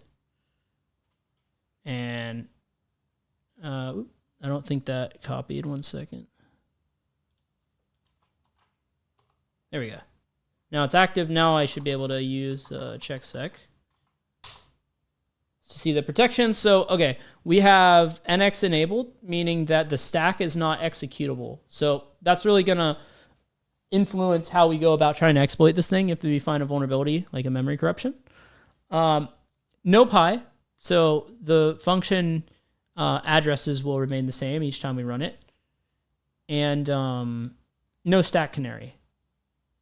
So yeah, and because this folder is called call function, we probably just need to call some like win function or something like that. Just need to hijack the execution flow, call a win function would be my guess.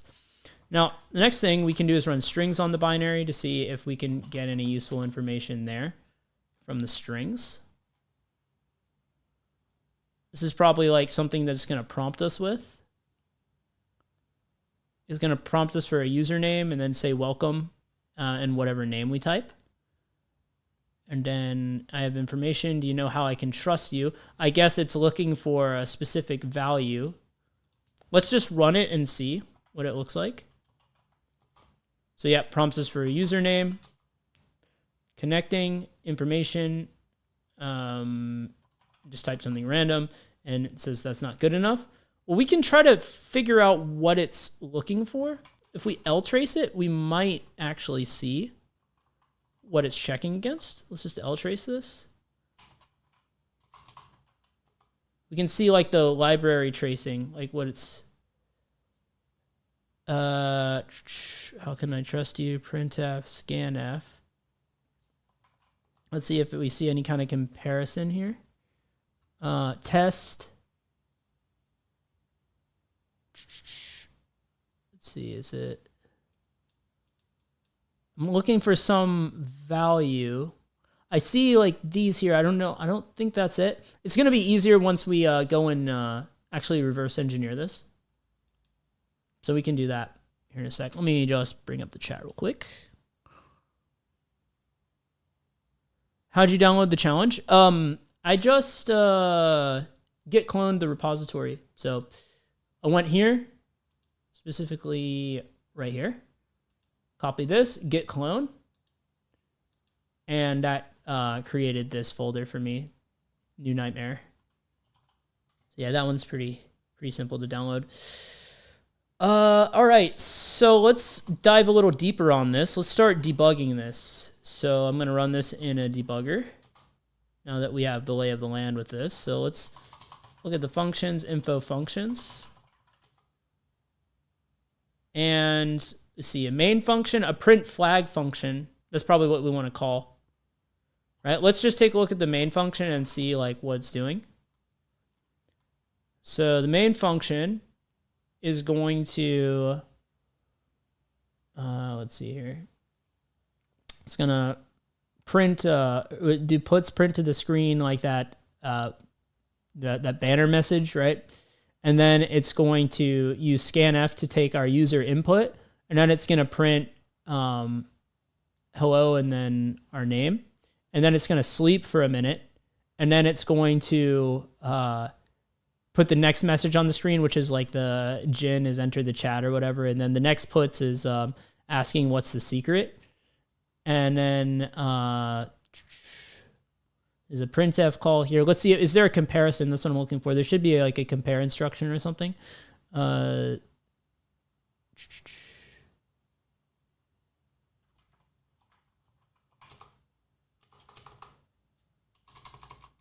don't see any jumps or compares, which is kind of what I was thinking I would find. Let's see, puts, print. Okay, before we go super deep into debugging this and setting breakpoints and stuff, let's also fire this up in an interactive disassembler. So I'm going to use Binary Ninja. But you could use IDA, you could use Ghidra, whatever you prefer. That way we can look at some of the decompiled code as well. Oh yeah, in terms of, I wasn't even really looking for vulnerabilities yet, but yeah, that's a call out as well. Let me just look at, it's easier for me to see it in the decompilation probably, or in the reverse engineering, but when they do the scanf, yeah, we'll have to look at the sizes. But yeah, I mean, most likely there's a buffer overflow, I'm sure. Because these challenges tend to be pretty simple. Let's go. Kali. This New Nightmare. This one. Okay. Let's look at high level IL and disassembly. So go to the main function. And yeah, this is what we want to call. We want to call print flag, because print flag will just load in the cat binary and cat the flag. So that's what we want to call, if we can hijack the execution flow. But let's see where what might be vulnerable. Because there are two parameters. Maybe one's vulnerable, one's not. We'll see.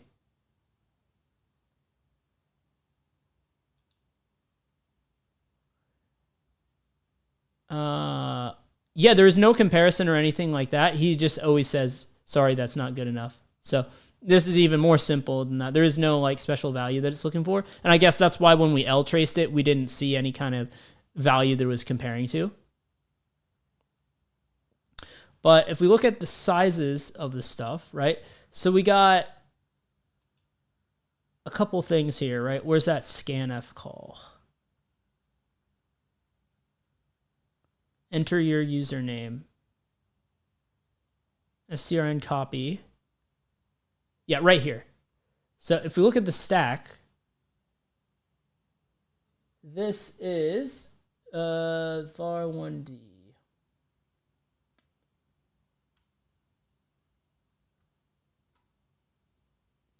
This is our name. Call it name. So this is at hex 1d here. Let's see, did they give us the size? And then let's see, they prompt us again later. So welcome, this guy connects to the chat, asks a question. Here is like our user input again right here. So we'll name this user input.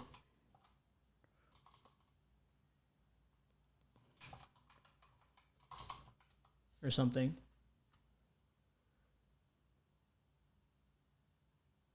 Now, strn copy. Name, format, scanf.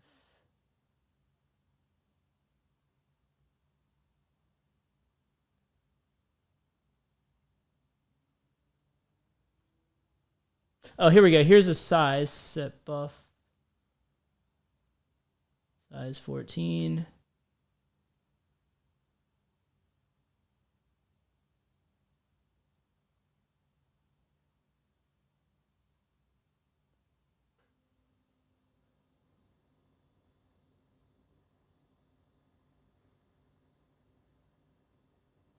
So destination source.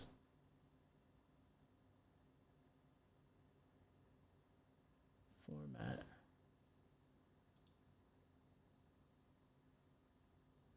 So if we look at this, I think the last one is like the size. So strn copy.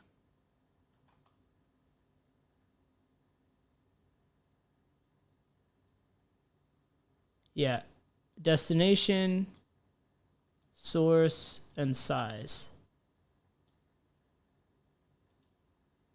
The destination, source, size is 5.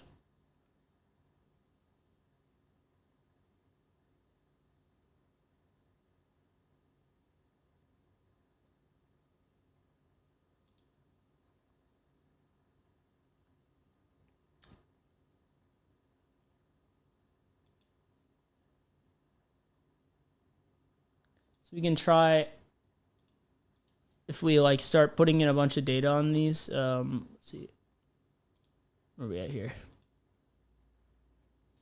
Yeah, let's try to send in a bunch of data and see.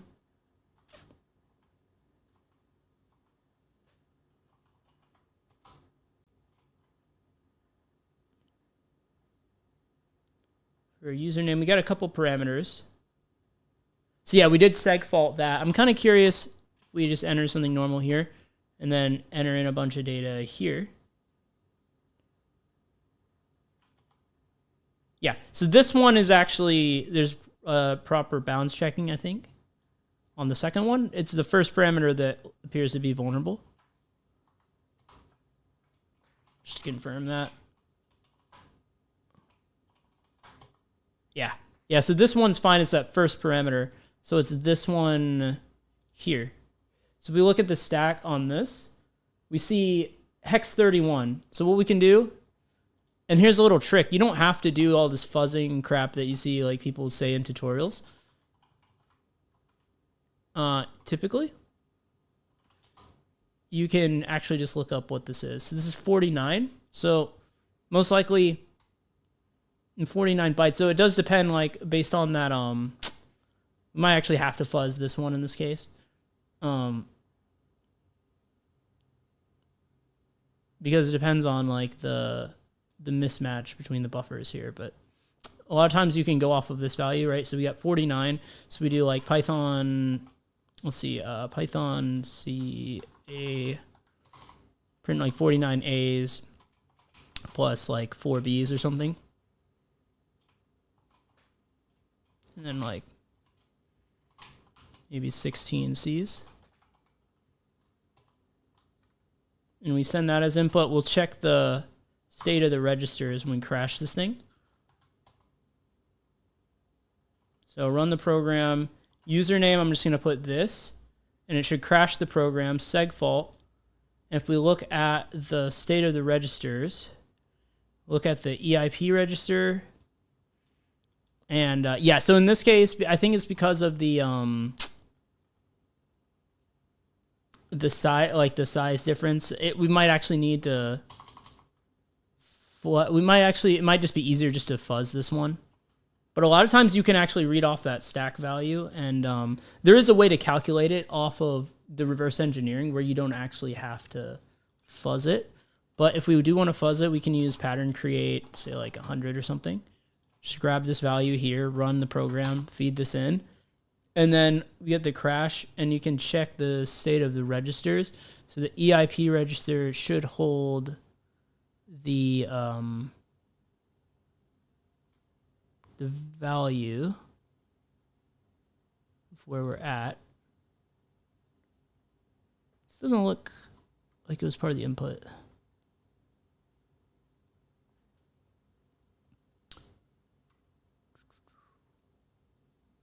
Yeah, we'll probably have to pick this one up next time.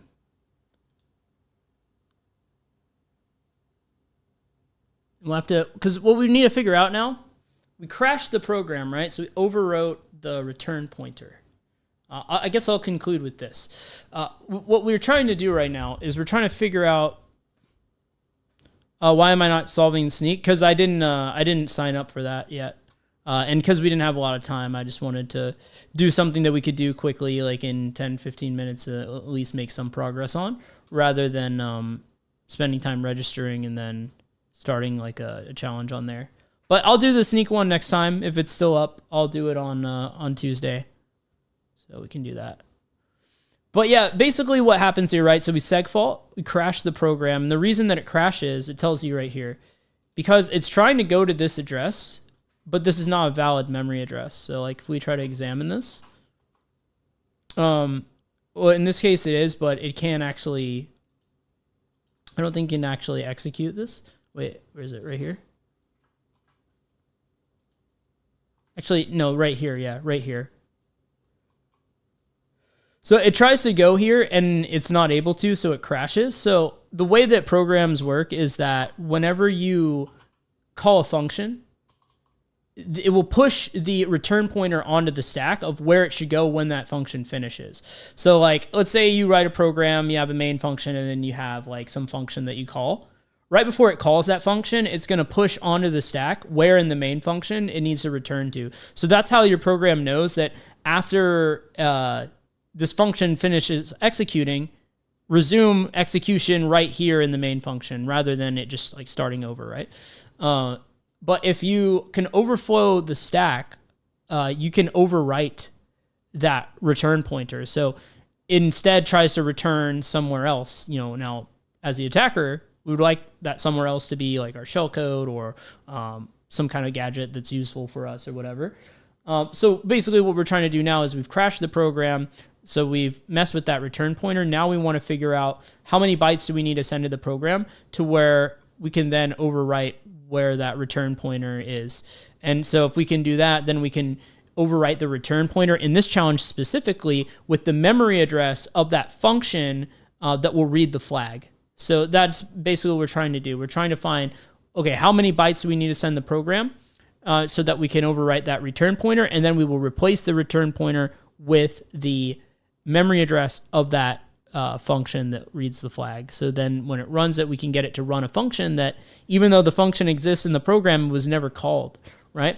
And so that is actually the danger in software, right? If you think of actual like real world software, has tons of different functionality, right? This is a very small program, but like actual commercial software has so many functions, right? So many pieces of code that you can use the code to weaponize against itself, right? So if a program has a lot of functionality, you can use those you can pick little pieces of that program and use it to create like a exploit chain, what we call an exploit chain. So you can grab little tiny pieces and assemble them and use it to actually weaponize it against the program itself. And that's how modern exploitation works, especially. It's all about primitives and finding little tiny pieces, gadgets that you chain together and, you know, effectively get code execution on things or whatever you're trying to do as the attacker. But yeah, we'll resume this one another time. We'll probably jump in on the sneak one next time if it's still running. But yeah, guys, thanks for attending. Hopefully you guys got a lot out of it. I know on this one, I was like speed running this pretty fast, like because we didn't have a lot of time left. So hopefully I didn't lose you too much on that on the end here. But yeah, we'll jump into we'll do more of these in the future, and I'll break it down in a more slow, controlled way, and do it in a really educational way, and build up your skill set there as well. But yeah, thanks for attending, guys. I'll send out an announcement. I'll probably do another one of these on Tuesday. This is the new GitHub. Yep. Nice. Yeah, glad you guys enjoyed it. Yeah, this is yeah, let me just put it in the chat for you guys if anyone's interested in checking out these challenges here. They're called it's called New Nightmare. Here's the old one. It has a lot more. Though, like I said, some of them are a little outdated, but this is definitely worth having a look through as well on the binary side. But